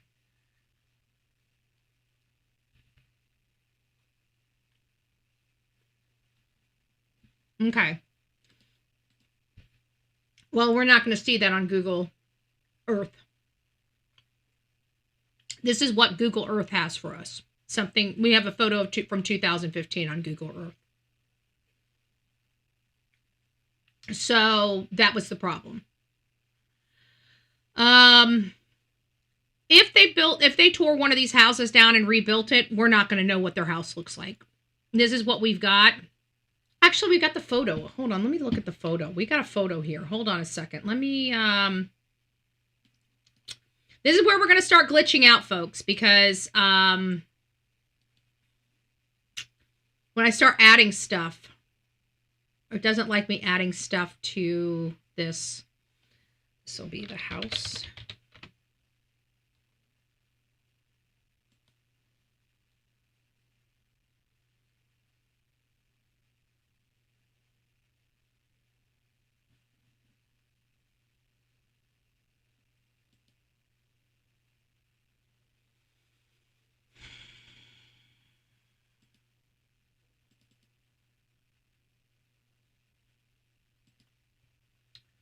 So this is what their house looks like now. So it's definitely been revitalized in this area.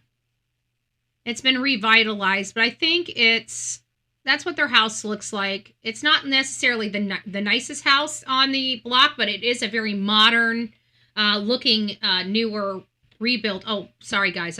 If you're on vertical, I have not put you on vertical. Hold on here a second. Let me add this photo for you.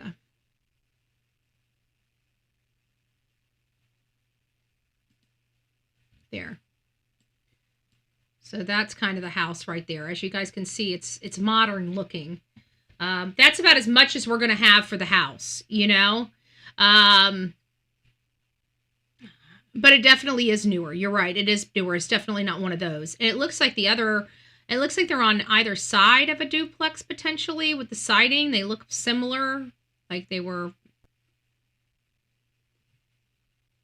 Agreed. Images are all over the internet, especially now. Yeah. I had them. I forgot I had pulled all this, and because I did a lot of work this morning on this case, just trying to understand what all happened and who they are, because I'm trying to identify a suspect, obviously. And right now I'm just identifying theories. I'm not really identifying any suspects. I'm identifying the theory of maybe an ex-lover. I'm identifying the theory of the disgruntled business partner. Or, you know, were they a victim of a crime?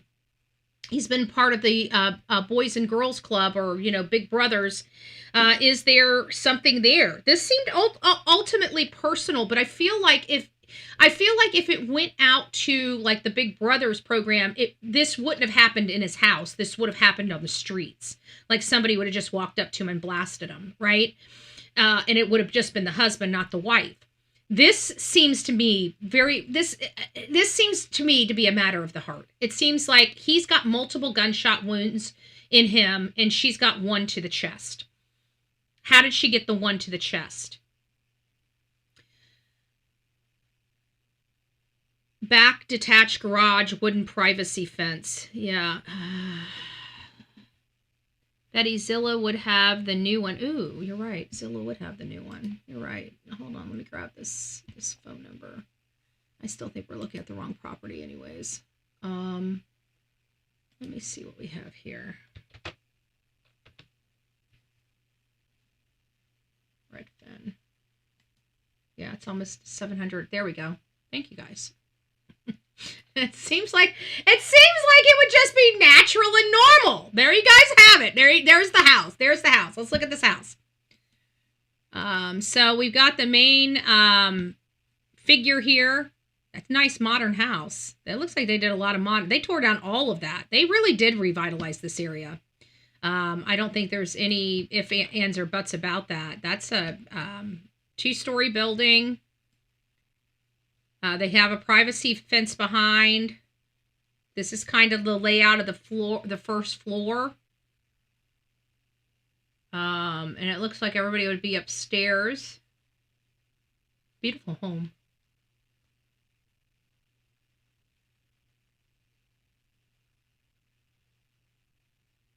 Oh, it's gorgeous. This is upstairs, so you can see the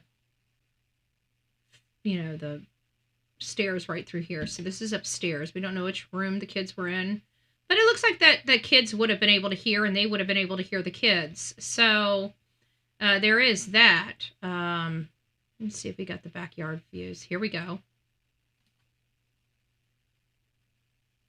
They got a basement, y'all. Is that a basement?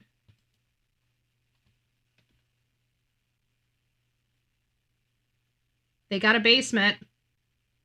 They've got a basement.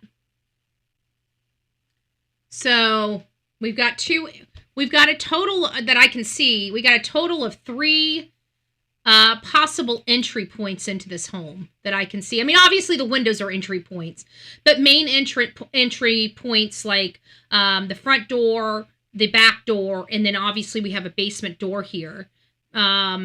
Neighbors are very close in proximity. That's a good observation. For them not to hear anything, I don't know. I don't know if I can't imagine somebody not screaming. I mean, the husband he had multiple shots. The wife had one to the chest. So one of them would have had to have been screaming. I'd like to know where the wife was. We know where the husband was because the coworker described the husband. The coworker described the husband. Let's go back to how the coworker described the husband. Let's go back to how he described. The body, our friend wasn't answering his phone. We just took a wellness check. We just couldn't hear him. I think we... Okay, here it is. We can. No, that's when he could hear the children playing, and then another person called. Just here. 911. What's the location of your emergency? 1411 North 4th. Okay, 1411 North 4th. We've got several calls on that. What's changed since the last person I talked to? There's a body. There's a body. There's a body inside? Yeah. Okay, hold on 1 second. Let me get you on the line with the medic, okay? Stay on the line. Oh, that guy was a medic, not a supervisor. There's a body. Our friend wasn't answering his phone. We just took a wellness check. We just couldn't hear him. He appears dead. Okay. So he's on the phone with the medic. It sounds like they're in the house. I don't think they're outside of the house at this point. Somebody managed to get into that house. So how was the house found? Was any door unlocked? Was any door open? They're saying that there was no forced entry. But was there any door ajar or lifted? There's blood. No forced entry doesn't mean that they don't know how they entered. And the person who found him upstairs had to have walked by her body if she was elsewhere, potentially. Yeah, let's keep listening to this real quick. Let's listen to this. I want to hear where the body is positioned, because he never makes any mention of her, only him. So that's interesting. You guys hear that? This man it sounds like he's in the house. We don't know whether he's in the house or not. I have to assume, okay? I have to assume that he has made it inside the doors of the house. I don't know how. We need to find out. That's interesting. How did he get into the house? How did he gain access into the house? He appears dead. Okay. There's blood. He's laying next to his bed, off of his bed, and there's blood. He's leaning off of his bed, and there's blood. So he was in bed. He makes no mention of her. Where is she? Is she on the other side of the bed? Because I have to think, when we go into a room, you no matter what room you're in, whether it's a small room or a large room, you walk in, you see a bed. There's not a whole lot of wiggle room, and we're looking at this property. This property, I mean, it's a nice property, but it's no Taj Mahal, okay? So you're not looking at extravagant sized bedrooms in this home. I mean, it's only so wide, okay? So you walk in, you're immediately seeing what is right there in front of you. So I would have to assume if she's in the room, she has to be on the other side of the bed out of his view. And he's the only one being seen slumped over in the bed, the way it's being described here. He never talks about the lady one time in this. And I have to think that if he saw her, he'd be like, oh my God, she's gone too. I didn't hear any of that. We heard there's a body.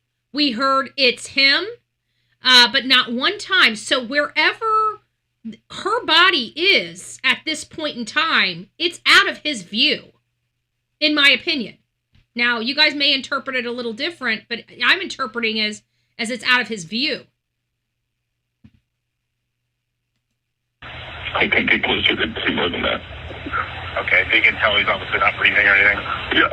Is it like kind of like puddle, does he look like... It doesn't look puddled. I can't look. Okay, all right, I understand. Okay, and then when was the last time somebody... He said there's a puddle, and he can't look. He spoke to him... yesterday, I suppose. Yesterday? Okay. Yeah. How old is he? 37. 37, okay. Is he like a drug user or anything like that? No. Okay, all right, just, that's a really young age. Yeah, I understand. Okay, all right, we're on our way. So they asked about drug use. The first thing that these officers are trained in is that this person would be more likely to be a drug or opioid user than a homicide suspect. That's pretty sad in Columbus, Ohio. Columbus, Ohio, you got a lot of work. You got a lot of work to do. There's no doubt about that. But at the end of the day, it's not that you guys expected to have a dentist or his wife murdered in their bed inside their home. She doesn't sound like she's in the bed unless she's covered up, and he's just so noticeable that they're not even looking anyplace else but him, and they just turn their face so quickly that they didn't see it, because that's truly what happens. You go in there, you're like, oh, and you turn your head, and you just don't think of anything else. You just turn your back and you just walk the other way. You're not going to, you're done, right? It's bad. So that kind of sounds like the way this guy, he's like, I'm not looking, right? He tells the lady, I don't know, I'm not looking. It's bad. And that's what we're feeling in this call. It seemed like everybody in that thing. I'm very displeased with the dispatchers. I understand that they have a job to do and they need to cut through the noise and the BS and get right down to brass tacks. But I found their behavior and their bedside manner despicable. I'm sorry. This was multiple dispatchers conducting themselves, that means it's a training issue. You're training your dispatchers to be unkind and callous and rude. That is not acceptable in America. We expect professionalism from the people that answer that end of the phone. These people are calling for help. They're not calling to be lectured. They're not called to be treated like crap. They're calling for help. And I am disappointed that Columbus, Ohio does not understand that. If this is how you treat your citizens, you should all be fired. You should all be fired. I am so displeased in the handling. Like the guy that they sent, the EMS person or whoever they sent him to, very professional. Didn't make him feel like shit or anything. Didn't make anybody feel like crap, right? The very first dispatcher was very condescending to a boss that was concerned about his employee. Then we got I can't. Allegedly, they slept in separate bedrooms. I wonder how you heard that. Slept after 5 years of marriage. Well, they do have a 1-year-old child. Hey, Christine, thank you for subscribing. They do have a 1-year-old child. So there is that. If you guys are in the vertical chat and you guys have been subscribed for more than 20 minutes, come on over to the horizontal chat if you'd like to chat. We have you guys restricted on the vertical chat to 5 days, but over here on the regular chat, you can talk after 20 minutes. So just thought I'd let you throw that out there for you guys. I believe he was inside. They did ask 911 operator if he should break in, and after hearing the kids, I believe he probably did. Yeah, I think so. Or maybe one of the kids, the 4-year-old, finally unlocked the door for them, right? A 4-year-old, I think, understands how to unlock a door. I don't know what 4-year-old I've met that doesn't understand. Most of the time, we're putting little bally things on our doorknobs to make sure the little ninjas don't sneak out and end up finding a pond somewhere, right? So we put those little bally things on our door that irritate the crap if you just don't click it just right and turn it. You're sitting there cussing your damn door. Can't even open the door. Locked in. And let's not get started on those baby seats. I understand why we don't want babies hand in toilets. But I just want to say to some of you parents, some of us non-parents don't understand how to unlock the damn toilet, okay? I'm just saying. And when you gotta pee, you gotta pee. I'm just saying. You might want to put a little instruction there. Just saying. Betty, it's odd to call 911 immediately. Is it odd to call? Honestly, I think when you know something's not right and you get the gut feeling, I think you should call. I think normal people, when they know something's not right, they would rather want to feel like foolish for making a big deal out of nothing, right?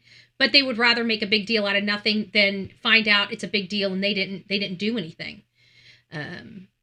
These people would have lived in that house a lot longer if it wasn't for their employees, the employees where her husband worked. Period. I truly believe they knew something was not right.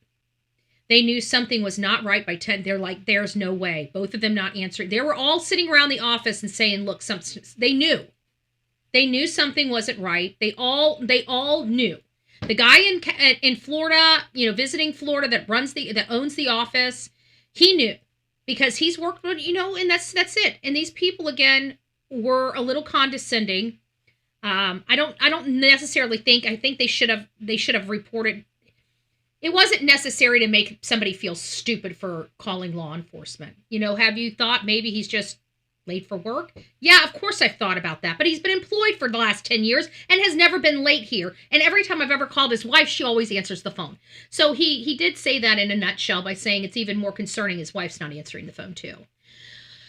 They were truly concerned. I truly believe that had they not known these people to be so reliable, maybe they wouldn't have raised the alarm bells so quickly, but they did because they knew that there was something seriously wrong here and nobody was taking them seriously. And this is, again, some of the stuff I'm talking about with law enforcement, it does give us a sour taste in our mouth. But you guys have to understand, law enforcement's jobs are limited until there is a evidence of a crime, right? They can't go and bust down doors without extenuating circumstances. They can kick in a door. If they heard the kid, which again, you know, a guy going by and knocking on the door, not really like, oh yeah, you know, these people are just making a big deal out of it, because that's the sentiments I'm absolutely sure the dispatcher put in that officer. I'd like to hear the dispatch logs and how she communicated that first trip to that officer. I'd like to hear that. I bet you I'm going to be pissed off again.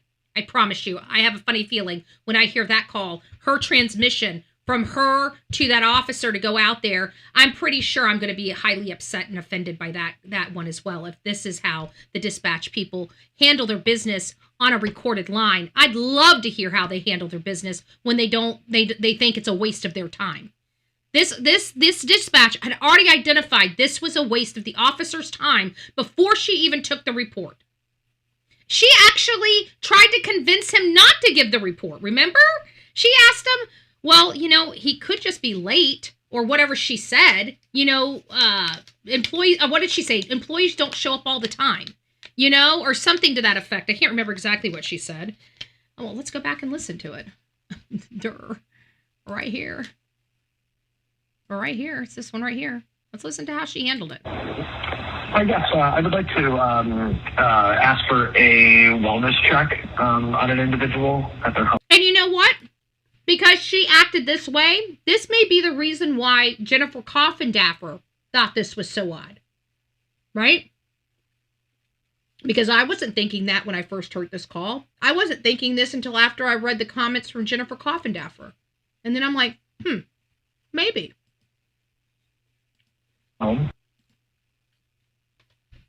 This individual, Spencer, works with me, and he did not show up to work this morning, and we cannot get a hold of him or his family. He didn't show up to work? Correct. Okay. Does he have medical problems or? No, and he's been reliable, and we cannot get in touch with him, his wife, his family, anybody that lives in that house.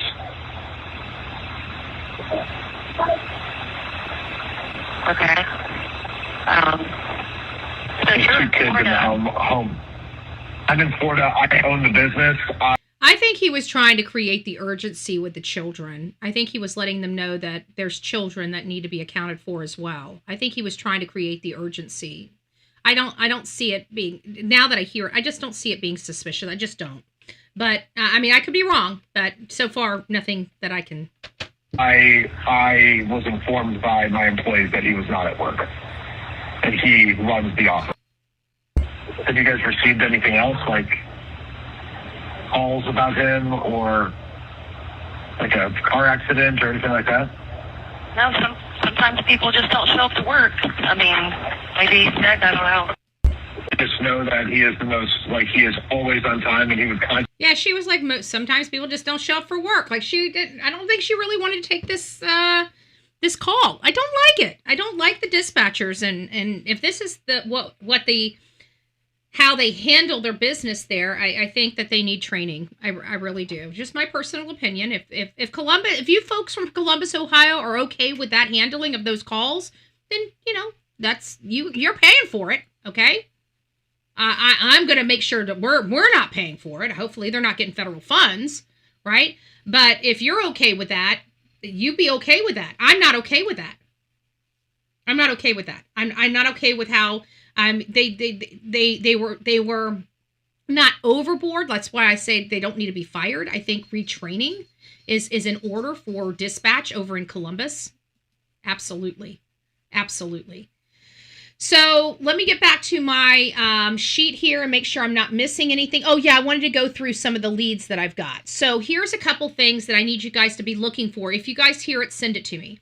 So we're hearing that there is a possible, now this is all alleged. I have no sources. I did a lot of research. I went around a lot of rabbit holes. These may be phantom statements. but they were statements that I want to clear. So if they're phantom statements, I want to find out that they're phantom statements. So a witness states that they saw Spencer and his wife speaking quietly with someone outside the door, lasting about 30 minutes. Did they have a conversation? If so, with whom? Okay. Now, if you guys hear anything, if you guys are reading any type of Facebook post and somebody is talking about them having a conversation with a neighbor or somebody else, or you start hearing more, send that stuff over to bullhornbetty@gmail.com, bullhornbetty@gmail.com. County runs 911 centers in Nebraska. They run our dispatch is ran by Manatee County. And maybe I need to listen to our dispatch. I pray to God none of our dispatched people are acting like that. But if they are, then I'm going to demand training. If you're in Manatee County and you have poor services here in Manatee County, you reach out to Bullhorn Betty. Tell me what's happened, and I'll pull the public records. Nobody's going to tell me no here. I promise you that. I mean, they might. They if they do, then we'll just have to go to Plan B, and that's just finding one of my attorneys here that's going to bring a lawsuit against the county, which there's a lot of pissed off attorneys here that would be happy to bring a lawsuit against this county. So, I don't know. I hope our dispatch here in Manatee County doesn't act like this. It seemed inappropriate for me. I mean, am I wrong on that? Maybe I'm being too, Betty, I guess, let's follow the money. Are the kids entitled to any survivor benefits, inheritance, GoFundMe accounts? There are some, yes. Yes. But I don't know if this is, follow the money. See, I'm thinking this is personal, a matter of heart, but the other would be the optics of who's the beneficiary of some stuff. Who would benefit from this? I don't know who would benefit from this. We know that he seems like he's a key employee. Did he have key employee insurance at work? Was work having financial we have to look at two avenues here because we don't know what happened. I don't believe it's stranger danger. It was too clean. The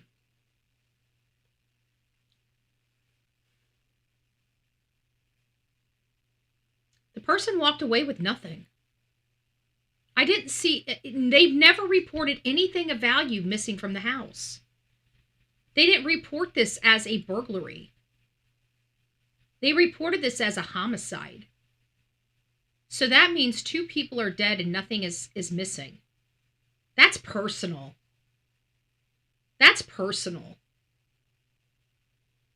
Yeah, I agree. Very snarky.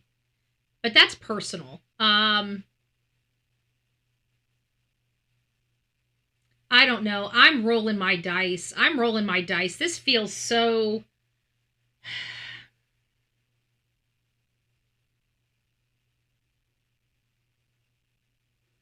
resentful? I don't know. It just feels so personal, and they've only been married for 5 years. Like they're still, basically newlyweds at this point. 5 years is not long. And they had their first child within a year of their marriage, When he said they couldn't reach him, his wife, any family that lived in the home, could that be that a family member could have been staying with them temporarily, just the way he worded? Yeah, and I was thinking about that too, Skylar. A fair point to make. But I also thought that's why he clarified with the kids being in the house, that he was, referring to the kids. He never said anybody else. He said, but it was shortly after that he says the kids. And I can't tell if that's because they're trying to raise the urgency level of law enforcement to take this seriously.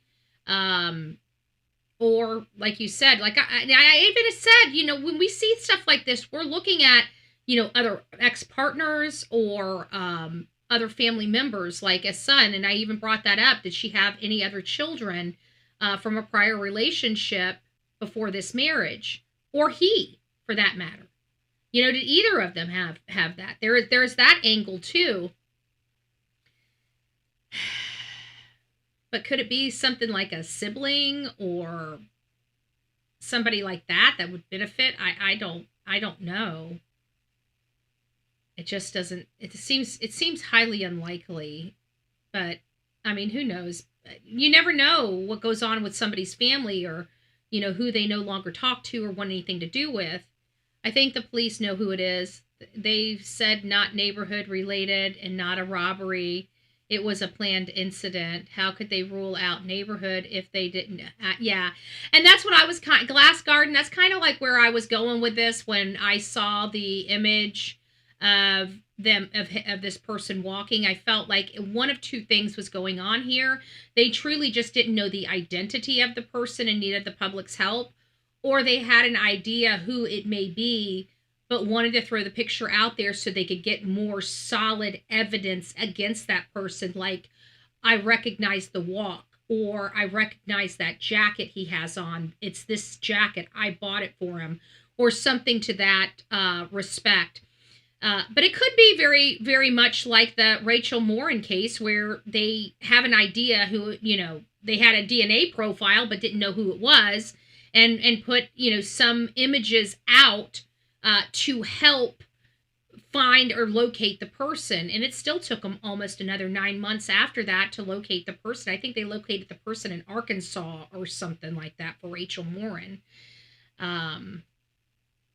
They found 3 casings, no weapons. Spencer has a pew-pew, 5-time, and Monique. They didn't say how many times. Every report I read this morning said multiple shots, and a single shot for Monique in the chest. That's what. But I haven't came across an article that specifies the amount of bullet wounds in Spencer. Only Monique. She was the one that they said a single shot to the chest.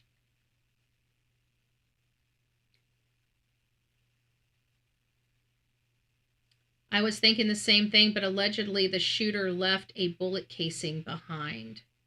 Well, then, if they brought that gun, the bullet casing very well may have a fingerprint or some DNA on it. And if it's a bullet casing, that means they were using a semi-automatic gun instead of a revolver. So that's kind of helping us out a little bit, you know. If we have a spent shell casing, then there's 3 of them. We're dealing with a pistol. We're dealing with a semi-automatic versus the revolver. Like I said, because the revolver, the casings would have stayed inside the revolver. You would only have the bullet or bullet fragments to test.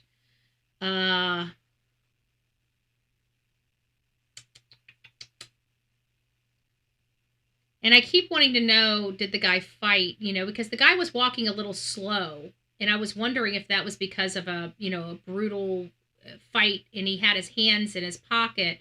And it might have been to cover a weapon or cover blood or other evidence that he had just done something horrible. Brother-in-law claimed it was a hit and then dismissed the footage of a potential witness as a drunk person stumbling home.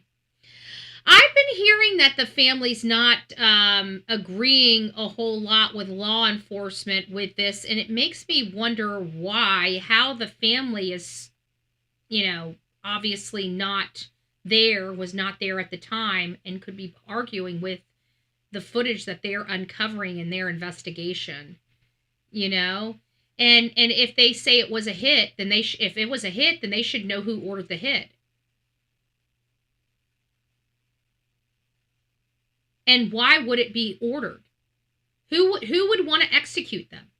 So if the family is adamant that they know that this was a hit, then they know why. So if brother-in-law is out here running his gums, he needs to open his mouth and explain why. Because that's a lot of issues. And Social Friend, if you can send me, because I'm sure you've read this through an article or something, if you don't mind sending me an article, bullhornbetty@gmail.com, I greatly appreciate it. I'd like to read it just to have a good understanding of what it says and the context everything's laid out in. I'd greatly appreciate that. But yeah, I don't know. You know, obviously this family knows something the rest of us do not know. So hopefully they're sharing that with law enforcement. Those are the people that they need to share it with. I'm very thankful if they are, you know, giving us some insight into the case that they are, because they're probably just wanting to make sure everything is covered. You know, if they're family members and they're going against some of the law enforcement, what law enforcement statements are, maybe they're putting it out there so social media will pick up the ball and start investigating this case and finding out if their thought process, you know, holds water. And if it does, I think it would behoove them, you know, even privately, if they want somebody to look into that aspect or to give them a second opinion, they're gonna have to explain why they think this was a hit, you know. And maybe they're not prepared to do that right now. Maybe it goes to the integrity of the investigation and law enforcement asked them not to do it, and they're not prepared to do that right now. And that's understandable. I understand that. But I would think the brother-in-law would want to find the person, though. I would agree. I would agree. But if they're in conflict with the findings of law enforcement so far, you got to remember, Kaylee Gonzalez's family was also in conflict with the findings at first, you know, with Brian Koberger. They thought it was too quick. They didn't know any of the evidence against them. They were very unclear on why he would do this. They thought that they rushed and he was the guy.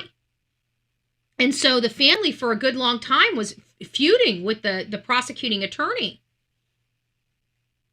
And it was because they weren't explaining to the family what was going on. And they didn't know if law enforcement was spot on or not. That could very well be the situation here. Just in my opinion, I don't know any of these people. So, it could be a drunk person or anybody for that matter. Yeah, it could be, but I think law enforcement has it honed in because a lot of family doesn't realize, even though, you know, because this is their first time dealing with true crime because it affected their life this time, and they don't have the experience or the knowledge that we've had covering this for a long time. We know that law enforcement typically, when they put out a video like this, even like Tyler Robinson in Charlie Kirk's assassination. They put this out there, and this could have been any other kid, right? Walking to their campus, but they identified him. And why did they identify him? Because they had other footage where he was in other places that were looking odd, right? And so they knew that he was the one that they were looking for. I think this is similar to that, but maybe this family doesn't know how police do, or maybe they just know that this isn't, that they're coming up with a whole bunch of stuff and they know kind of who the person is. They know that this person really had a problem with their brother-in-law or whatever the case may be. Let me open this up just a little bit more. There we go. I got my, okay, perfect. Sorry, I didn't like it cutting off my half my body over here. And I don't know, guys.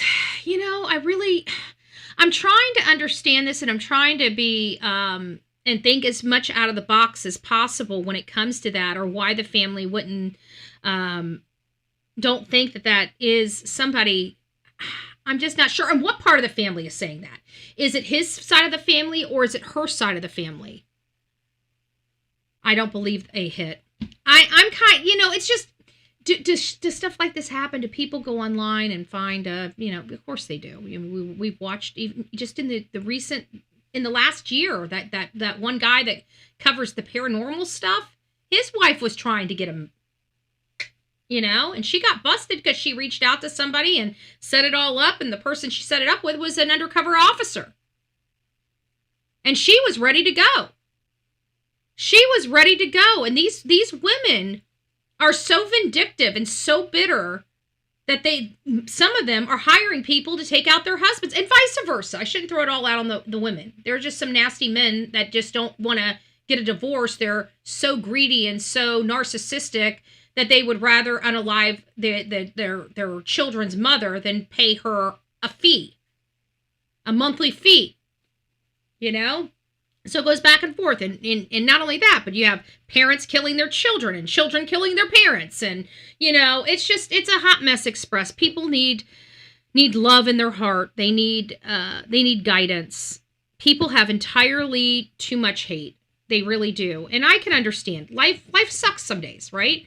1 minute your life is going great, and then the next minute somebody snatches the rug out from under you, and you're just face first in a whole bunch of BS, right?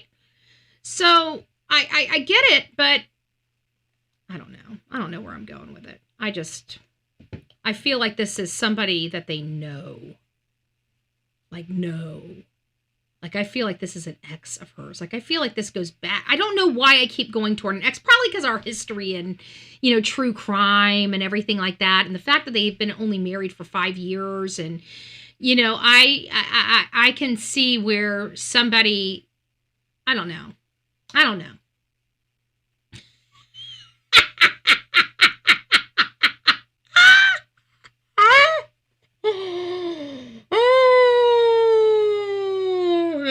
Maybe that's my own, maybe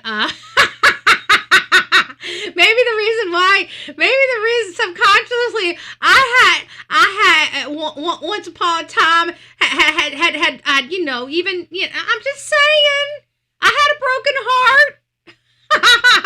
Years later, I was still like, no, I'm just joking. I don't know who could have done this. That person appeared to be very mature. That person appeared to be very mature. The person that they're identifying, and even if it is just a drunk, let's just say the guy is a drunk and not a suspect. He may have seen something. Come on. He may have heard something. He may have saw a car. He may have saw a gun. He may know the person, right?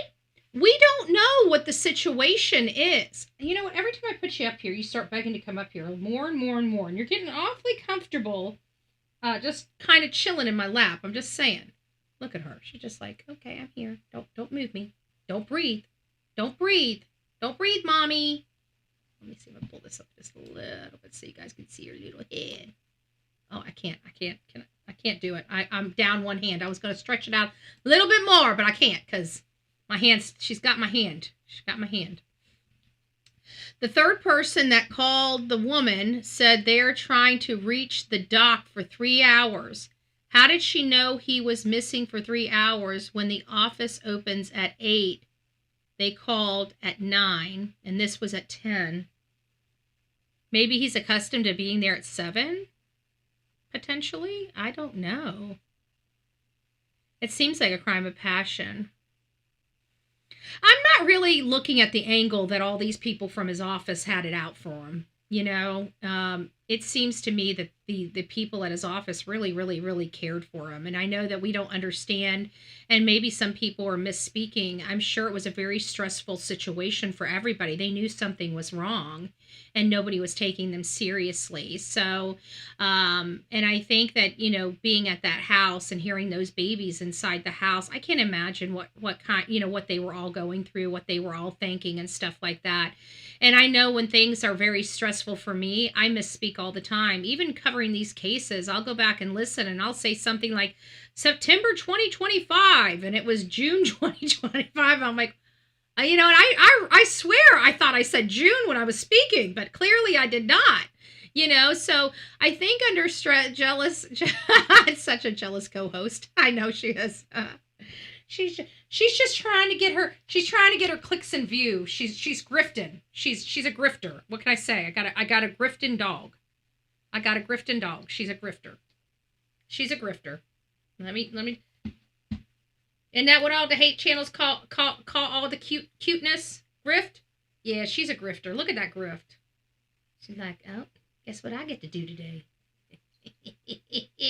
Guess what I get to do today? She's such a good little girl. Don't start moving now. Little girl. Oh, the baby. She's so spoiled.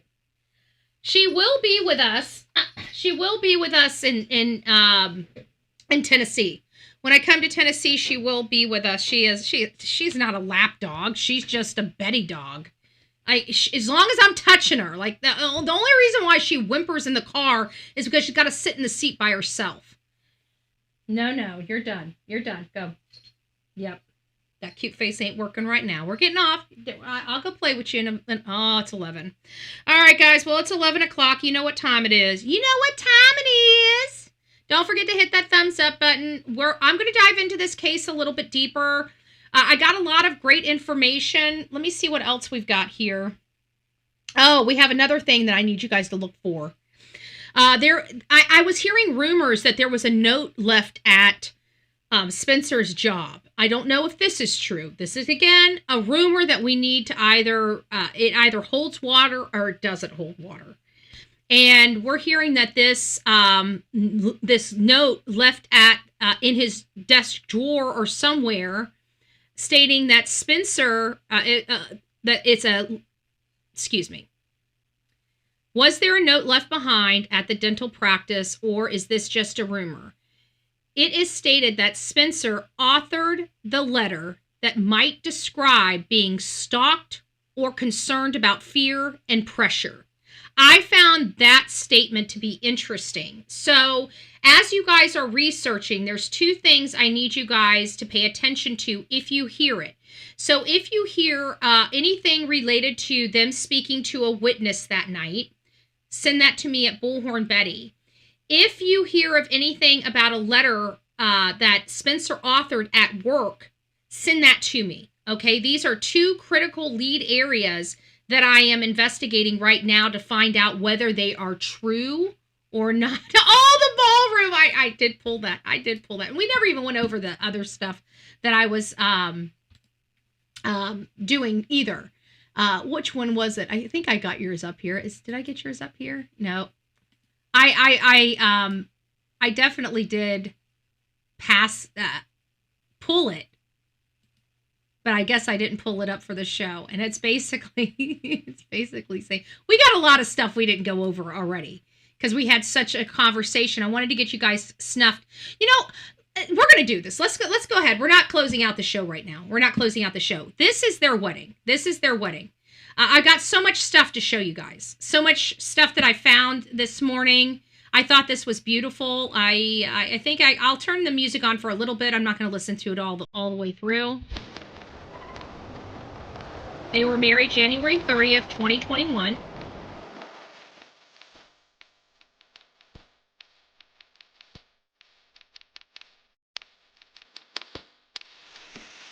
There she is.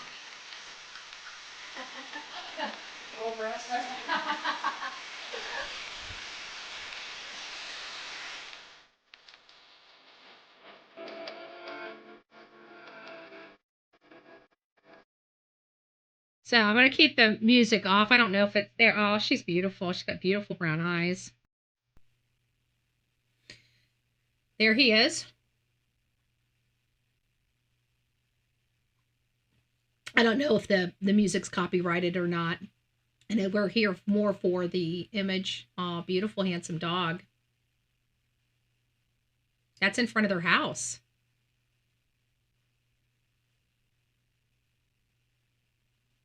Beautiful photos.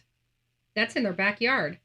I saw all these photos and I didn't realize that when I pulled them. So, hey Strawberry, it's nice to see you. I'm going to message my niece about the letter. She has a contact with his associates. Well, that'd be great. Yeah, and I'll keep things confidential. If you don't want names, I don't do names. Just let me know. If you want credit, I'll give you credit. If you don't, I don't. But I'd like the information just for my knowledge. Look at that. That's beautiful. Aw, look at this.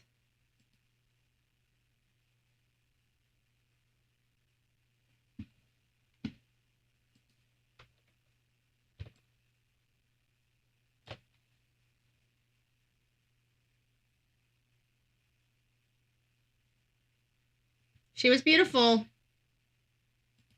She was absolutely beautiful.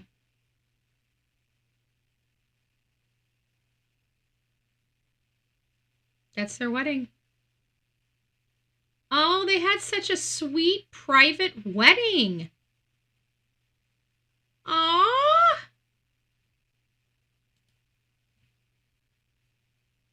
Oh my gosh. They seem like they had Very private ceremony. It seems like at their house instead of an event. So tells me a lot about who they are as people because they didn't go all out on their wedding. They had a gorgeous wedding. They looked amazing. And they looked like they were in their house when they got married. Oh my gosh, I love that. That seems so sweet and quaint. That dog is a doodle. Yeah, I know. Gorgeous, huh?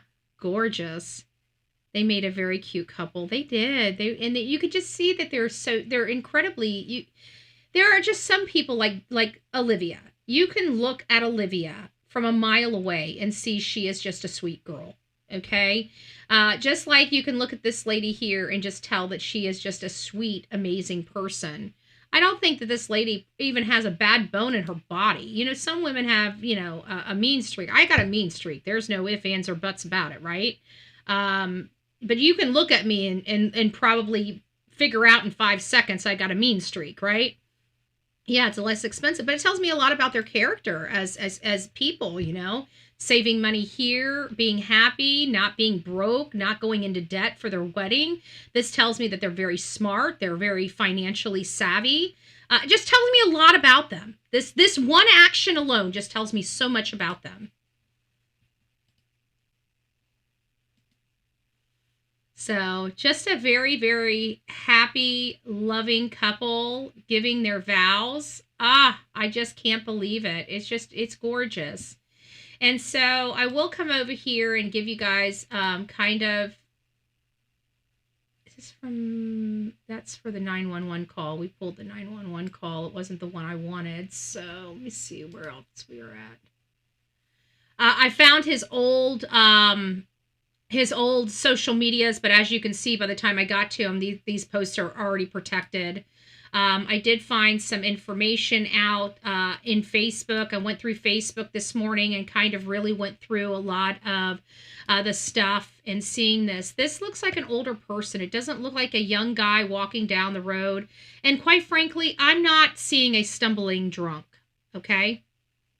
I've seen many drunks walk. I'm a professional drunk myself. And I can tell you, he's walking pretty damn straight for being a drunk. Just saying. If I was so lucky. I'm just saying, if I was so lucky, right? If I was so lucky. So I just asked her. She said she hasn't heard that before about the note. She thinks if it were true, then she would have heard about it. Perfect. Like I said, there's just some things that I wanted to keep an eye out for because there were things that I read that like, ooh, this might be interesting if true. So I'd like to get more information. And trust me, if something is relevant, it will start showing itself. You will start having more things start revealing itself. So that's why I put that stuff out there. And when people come across it, that they'll know Betty was looking for this and send that right to me. So if it's not true, it's not true. We want only information, but I'm just now diving into this case. This case, we're already behind this case, 8 to 9 days from where we were. Oh, looky. Thank you, Miss Robin, because I'm a love machine. Ow! Strawberry, welcome to this crazy family, which you've been a part of for a long time. Crazy family, but it's official. Crazy family. I.e. the coffee club. Grab your straight jacket and your padded room and welcome aboard. Find your bedroom. Screwed that all up. But that's for you, Strawberry, right? Fake All news. I can say is it's totally fake news. Just fake. It's fake news. You can slap me later. Strawberry. Well, welcome. You're official. Gorgeous lady, heck, a beautiful family, man. These kids, it's killing me. These people are so young. And it brings me back, 'cause we don't know whether they're children or, I've seen pictures. I think we got a boy and a girl. I think the boy's baby and the girl's older. So we got a 4-year-old girl and a potentially a 1-year-old boy. If I remember, if I looked at those photos right. So is it possible we have kind of a devil's den type of situation here?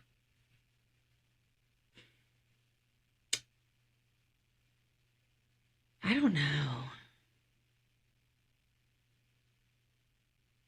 I don't know. I don't think so. Does anybody... Oh, perfect. I appreciate it. Let's get... I've got another video here. Let's see what this... No, it's not that one. It's this one. Yeah, let's see what this one has to say. Arrived on scene, were able to gain entry into the residence, and inside they located 2 adults deceased inside, an adult male and an adult female. Both of them appear to be suffering from gunshot wounds. There was also 2 very young kids inside the residence who were unharmed. Those kids are here with our officers.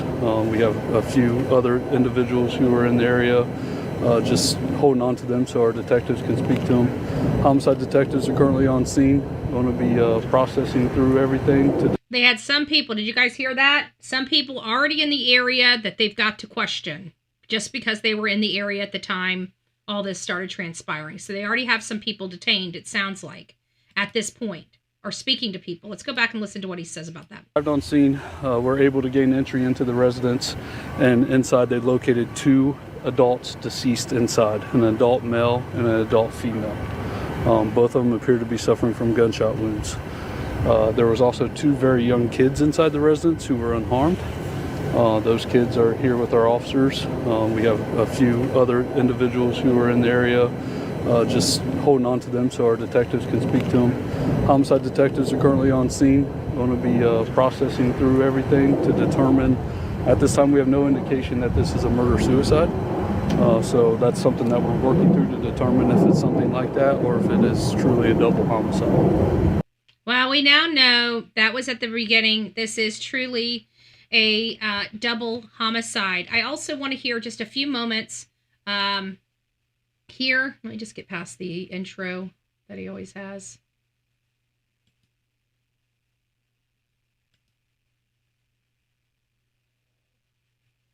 Takes a little second to get everything up to snuff. When I start bringing these up, it lags the system, so so bear with me. House has a detached garage in the rear, which faces an alley. Now moving to the timeline of the crime. On December 30, 2025, Spencer Tepe failed to show up at work, prompting his coworkers to contact the police at 8:58 a.m. for a welfare check. At 9:22 a.m., the police arrived at the Tepe family home on 9:22, so that was almost a half an hour later.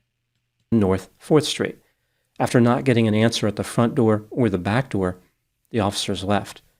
About a half hour later, colleagues and a friend arrived at the house. A man called 911 at 9:56 a.m. and said he could hear children inside the house and thought he heard one of them yell. The caller continued by saying, quote, "But we can't get in. At this point, I don't know if I need to break the door in to get in the house." So this is a critical, sorry guys, it's going to get a little hairy and I might lose my volume like we did last time. Give it a second while it works through. It's going to take about 20 seconds to work through this. Guy reminds me, hold on here. Guy reminds me of the dude that was walking across the high. Oh my gosh, you were right. It gives you that creep vibe. It does give you that creep vibe. Yeah, I think you might be right, Veronica. It does kind of give you creep. But I was just thinking about something that I didn't previously think about when it came. He just said something that made me think about something. Let me listen to this again. And thought he heard one of them yell. But we can't get in. That's it. That's it. They couldn't get in. All the doors were locked.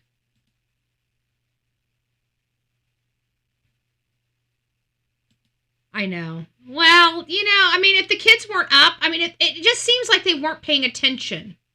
That's what it seems like to me.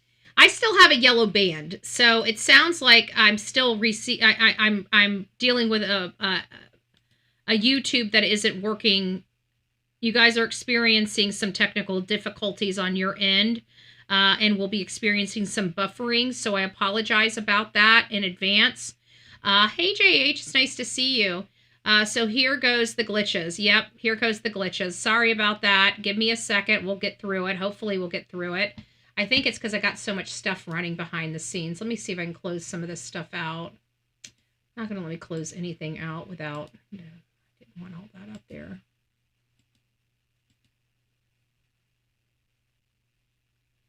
I don't need this. I was going to go over the situation here in Manatee County, but honestly, I really don't need to go over that. We've had already such a full show so far.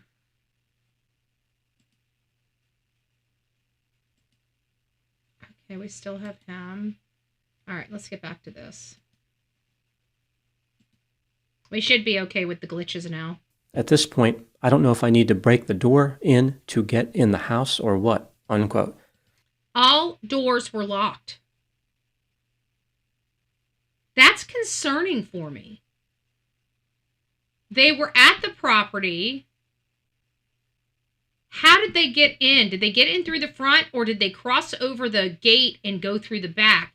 And if they went through the back, was any of the doors unlocked? If all the doors were locked in that house, folks, somebody has a key to their house. So they were outside looking through the windows. It sounds like it. The police were dispatched back to the house. At 10:03 a.m., prior to the police arriving, a friend who came by the family house called 911 with a troubling update. He said, quote, "There's a body. Our friend wasn't answering his phone. We just did a wellness check.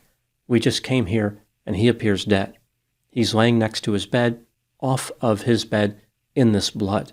I can't get closer to see more than that," unquote. The police arrived 1 minute later at 10:04 a.m. They found both Spencer and Monique dead in an upstairs bedroom. Spencer had been shot multiple times. So they were both in an upstairs bedroom. So she was in that bedroom. They did not see her when they came in, or it was just so obvious that there was so much trauma with Spencer that that's all their eyes could see. And it does happen just like that. That's, when you're in a shock mode, you see them. You don't see anything else.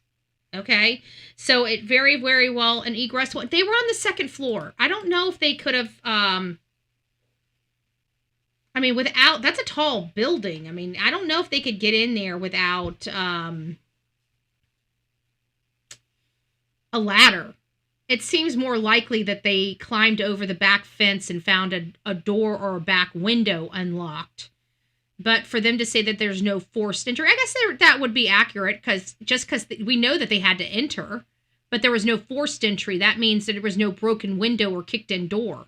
But it doesn't mean that they didn't have a key or didn't have an unlocked window or door.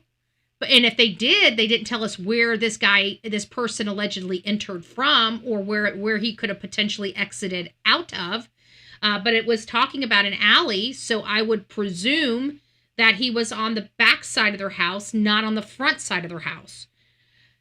And as far as the family's concerned, I would have to believe that this guy is a serious contender as a suspect, because with all of the Ring doorbell camera footage that must have been there, they've had to have received and reviewed a good, healthy portion of that. There are some really nice homes there. You cannot tell me that those homes did not have cameras in this day and age of 2025 when you're selling houses for $700,000. Those people have money for some pretty good security systems and security cameras. In this day and age, most people prefer having security cameras around their house. Once upon a time, we would have only loved to have security cameras around our house, but it was so ungodly expensive that many people could only afford an alarm system, because they would rather pay $50 or $70 or $100 a month for services versus having to spend all this money to equip their home. And when you, and you know, ADT and all these other places up until recently, but there's products are now like portable. So you can take them from one house to the other versus having to leave all the equipment behind. And that was the thing. And why they gave you free installation with a 2 or 3 year contract was because that stuff costs lots of money, but they recoup that money with those contract prices. And it was a level playing field. But now they have so many things like Simply Safe and stuff like that you can take off and take with you to your next house. They don't have to be, attached to that home for forever. So there is that. I don't know. I just feel like they would have had some really good footage, and this was probably some footage that they could show grainy and maybe get some leads from it. I feel like they may have an idea who it is, but they need concrete proof that it is that person, and I think that's why they sent this out. But again, we don't know. We don't know what they're doing. We are only assuming based on our experience in past cases. Monique had been shot at least one time in the chest. They were pronounced dead at 10:11 a.m. The couple's 4-year-old daughter and 1-year-old son were unharmed, at least physically. The family dog, a golden doodle, was also unharmed. The police were able to determine that neither Spencer nor Monique was the shooter. So this was not a case where one of them killed the other before bringing an end to their own life. An intruder must have shot both of them to death. Spent 9mm cases were found at the scene, suggesting the killer used a semi-automatic pistol. The murder weapon was not located. There was no forced entry into the couple's house. A surveillance camera captured an image of a person walking. This looks like somebody injured. He's injured. He got injured. That's how they know this is him. That's how they know this is him. There's some evidence in the house of whatever injury he's observed here. I don't know why I didn't pick that up. Let me look at this walk again. The couple's house. A surveillance camera captured an image of a person walking in an alley near the Tepe family home. I don't know. That person looks like they've been hurt. They're walking. It's a very unique walk. The police indicated this individual is a person of interest. He's not having the walk on this side. He's having the walk on that side. Wait a minute. He's walking differently, so something either adjusted on him. He's walking with something right here. Of a person walking in an alley near the Tepe family home. The police indicated this individual normally right is about a person here. of interest. The mysterious figure appears to be a man. He seems like he's got something wrong with this leg. Let me go back and look. There's something with his walk.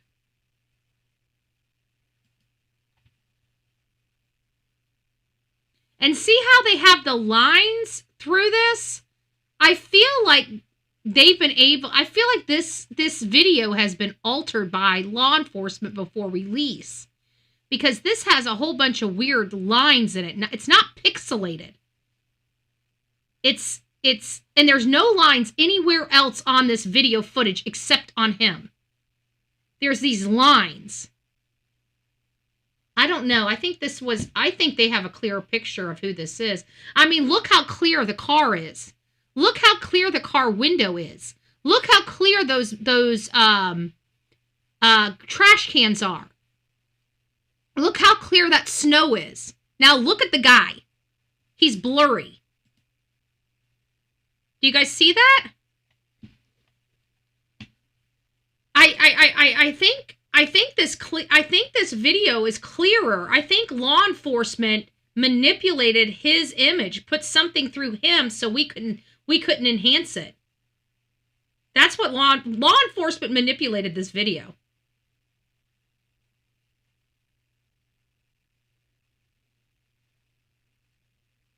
Am I not having sound again? What's going on with my sound? My sound seems to be fine on this end. Yeah, I just zoomed in and they smudged him out. Okay, so you guys can see. You guys can't hear me. Okay. Okay. Yeah. I feel like they've messed with this video, because I'm looking at this and I can see very clearly a garbage can. I can see clearly every single thing on this video, but when you get to the individual, there are lines through it. He is being smudged or something to get his height. To get his height? No. This looks like they zigzagged him. It looks like somebody went like this with a smudge tool all the way up. They even did it like all his feet, his legs, everything. It's like they put like something over him. They have some feature to gray him out. It has to be a feature to keep us from enhancing the footage released from law enforcement, and why they don't like other people releasing the footage, because they do things to the footage so we can't figure out things. I truly believe. If somebody knows whose footage this is, and if they want to send it to me, they can send it to bullhornbetty@gmail.com, bullhornbetty@gmail.com. If law enforcement doesn't want it released to the public, I won't release it to the public. I will modify it myself, but I want to see it.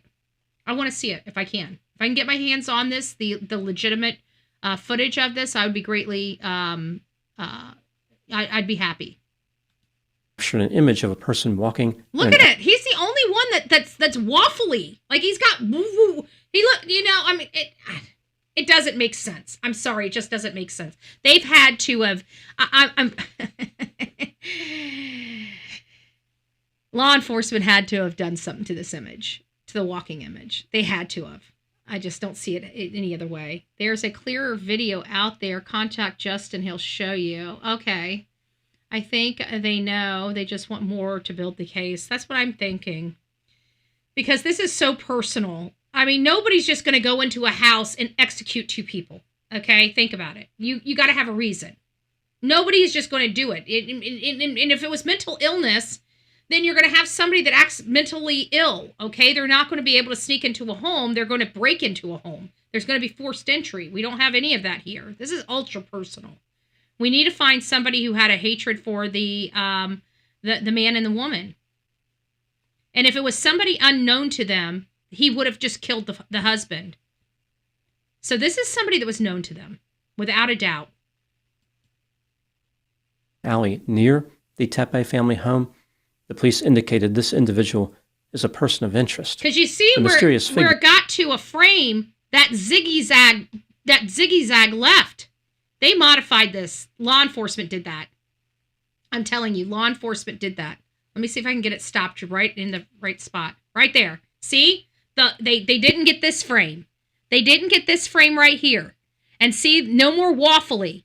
They seen that dude's face. They seen that dude's face coming. I guarantee it. This is lit enough. This is clear enough. They could have enhanced that. This is clear enough. They could enhance that. This is clear enough they could enhance that. I'm looking at that. That right there is a crystal clear image. They forgot to put the little thing on that they put on there. He's limping there. That's what he injured himself somehow. Now, whether he injured himself leading up to this and he just went ahead and carried this out or what. But then not limping. Yeah.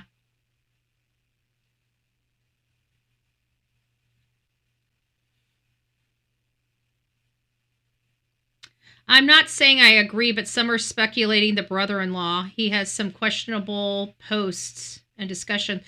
Glass Garden, can you send me who the brother-in-law is? I did see the a cousin's post. We have who's the cousin? And it's his cousin, and her name is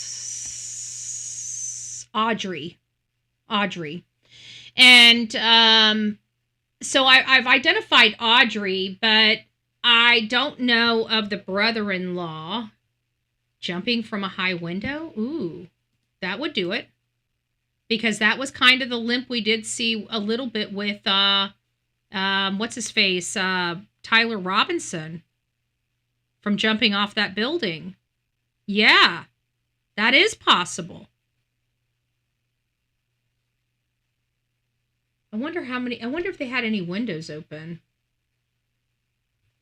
If he went out a window, that would explain, well, unless the windows are all locked. But if he went out the window, that would explain why all the doors could have been locked. They could have been without somebody having a key. They could have had an unlocked door, got in there, committed the homicides, locked all the doors, and left out a window. I could see that being a possibility, and it wouldn't show any forced entry. I mean, obviously this person had an entry and exit point, but it wasn't forced. It wasn't forced. Police indicated this individual is a person of interest. The mysterious figure appears to be a man. And that's a smudge. They smudged this. The mysterious figure. That smudge there. This right here is a smudge. The Tepe family home. That's a smudge. Police indicated this individual is a person of interest. Oh no, it could be the mysterious. It's either a smudge or some type of tree or foliage that's just very, covering just a little bit of the camera lens. It's either a smudge or something. But see how the zigs are gone on this side when his face isn't there? When his face isn't there, we have no zigs. You guys see that? Law enforcement modified this video. Oh, let me get my head out of the way. Wrong way. You guys see that? No ziggies. No ziggies on him. But his head's cut off in this thing. Now all the ziggies are gone. They have this man's face. I guarantee it. I guarantee they have this man's face. We just got hit again with I'm going to go ahead and close this portion out and go back to my breaking news so it doesn't, this thing hits every now and again with a wonky over whatever. It's because wonder if you can get in house from the outside basement. Yeah, yeah, you can. They have a door to it, and they were talking about the basement. I have never found a basement that's on top of a house. Now, I've seen basements that were next to the house. Like in Oklahoma, they didn't have I've seen basements that the entry to the basement was next to the house. It wasn't attached to the house. The attachment, well, it was kind of, but it was next to the house. The thing was next, to go under was next to the house. Big, doors that open up from the ground like this. And then you go in and there's steps and you go down. I've seen those kind, but the ones that I've always seen that are directly under the home, I've always known it to have a access from inside the house. Not necessarily the outside of the house, but definitely from the inside of the house. This one here actually has a door on the outside of the house. Now, I've seen basements that have had windows, like John Benet Ramsey, but I never remember their basement ever having a door to the outside. The only way you could get in there was from that window where that suitcase was, where they believe somebody did break into the house, or from the main entrance into the house, or, upstairs where the house is. I'm sure the house probably had multiple entries, like a front door, a back door, maybe a side door that you could get into. And the entrance was inside the house to get down to the basement. But again, this house here is sitting on top of the basement, and you could clearly see a door going to the basement. So to have to believe that there's a door going to the basement and there's another door from the inside of the house, from the basement to the interior of the house. So yeah, this basement, I would venture to say, now it's just an assumption, but I would venture to say that there is access to this basement from the inside of that house. Yeah, the Wizard of Oz doors. Yeah, that's what I was talking about. The ones out there, next to the buildings. I didn't see the doors. Like theirs, they have a nice, beautiful door that goes under into their basement. But out there in Oklahoma, it's like this big old thing that you have these huge doors that you have to lift up, and you go down the stairs and you close those doors, and you can put a latch on the doors to keep them from swinging back open. But they're almost flush with the ground, which is what keeps them safe and keeps them, from flying off. So egress windows are for access for fire and emergencies. Okay, gotcha. Gotcha. So that's kind of where we are. Let's get back here. I know that's a That's a lot of questions still out there. It's very early for us to try to answer those right now. So we're waiting on a search warrant for the residents to determine if there's more evidence inside that will lead us one way or the other. So can you say that again? Be clear, you don't think this is a murder? At this time, we have no indication that this is a murder-suicide. So at the very beginning from this, they already believed that these people were a victim of foul play. So they were investigating this case as such from out the gate, which tells us a lot, okay? And the fact that they modified the video that they put out to the public to make sure we couldn't enhance it tells me that they've already enhanced it. And I'd have to think that that enhancement is showing a face or an image of a face. So doodles are very, very friendly. Yes, they are. I think any dog is friendly. I'm just going to tell you like this because I've seen, I got bit by a black lab from across the street when I first moved into this house. That black lab was left alone on a chain all the time. And when that dog got off the chain, he was mean, okay? Because he was isolated and the owner turned him mean. And this is a black lab, okay? Black labs are very docile dogs. They're very nice, friendly, sweet dogs. I've had a black lab. My black lab was a nice, sweet, loving, dog. She was beautiful. Long story short is, I really believe that when it comes to animals, all animals are sweet. I don't think any animal is aggressive. I think they're taught, they're an animal. And so if they're tied up, if they're isolated, if they're beaten, if they're starved and only provided food, XYZ, they will be aggressive. You can turn a dog, any dog, into an aggressive dog. Any dog. If I wanted to turn Delilah into an aggressive chihuahua, I would make her the meanest damn chihuahua that would take off somebody's freaking hand. It's just like that. Hey, Anonymous, it's nice to see you, love. So there is that, and I believe every dog is a product of their owner. And I will always say that because I've been around dogs my entire life. And the only dog that I ever had that was semi-violent was Max, and he was my baby. And he was an adopted dog. He had already had certain tendencies long before I got a hold of him. And while he did calm down a little bit when he injured the dog across next door, we had to put him down. There was just no way we could keep him. And it wasn't because of me. It was because of whoever had him before me. He was chained. When I got that dog just came off a 3-foot chain. And probably had been on that 3-foot chain since he was a puppy. Okay? So he was a very, very good, well-mannered dog. It's just that some things you just can't fix.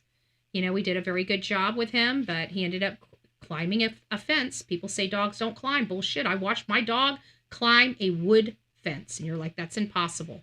No, it's not. No, it is not. That's exactly why I had to turn my wood fence around backwards.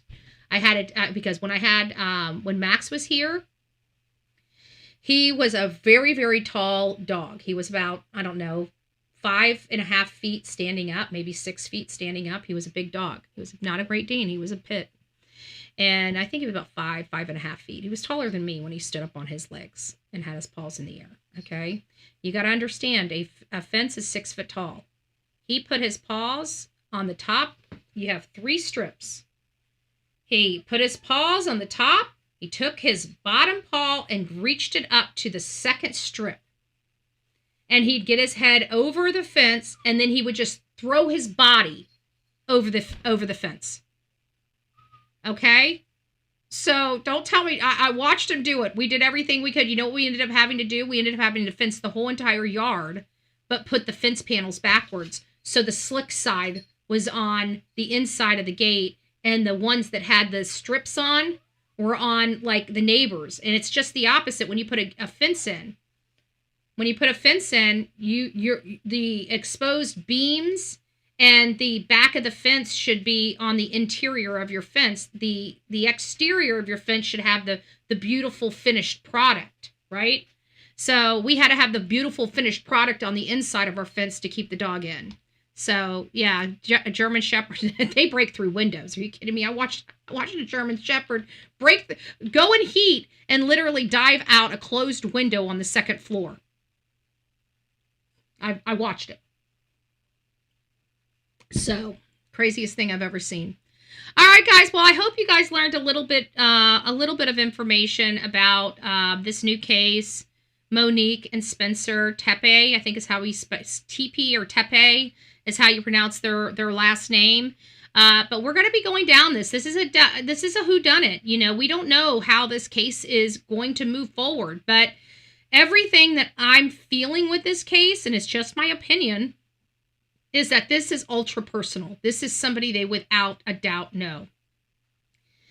Only time will tell, but I don't know anybody that's willing to go into somebody's home between 3 or 5 o'clock in the morning, no forced entry, without any knowledge of the people. Could this be a hitman? If it was a hitman, I would think that both of them would have one single bullet in the cranium and be done with it. Nice, clean.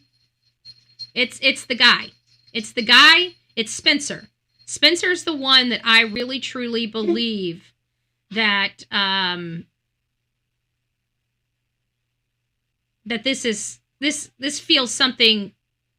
Whoever did this hated Spencer. Okay? Whoever did this, whoever physically had that firearm, hated Spencer. This was not a hit, in my opinion. Somebody hated that man. Who hated him enough to want him gone? It was somebody he knew. If you guys have any answers, please don't forget to reach out. Bullhornbetty@gmail.com. Bullhornbetty@gmail.com. Guys, you rock it out. We'll see you soon. God bless. Good gracious.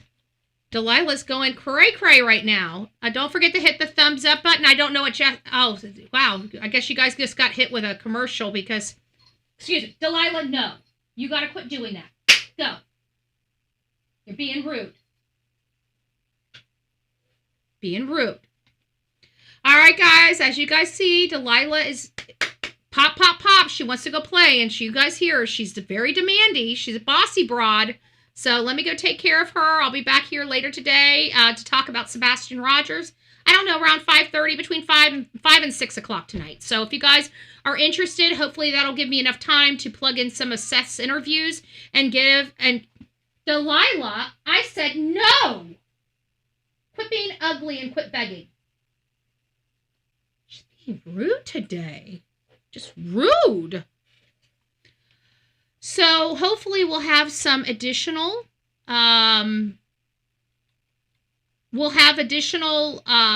interviews plugged in that we can start asking some questions to. I'm going to try to get as much up to, I'll assess interviews in as much up to where we are with Katie and Chris and see if that makes a difference. I don't know if it will or not, but we'll give it a shot. So rock it out with your coffee beans out, guys, and we'll see you soon.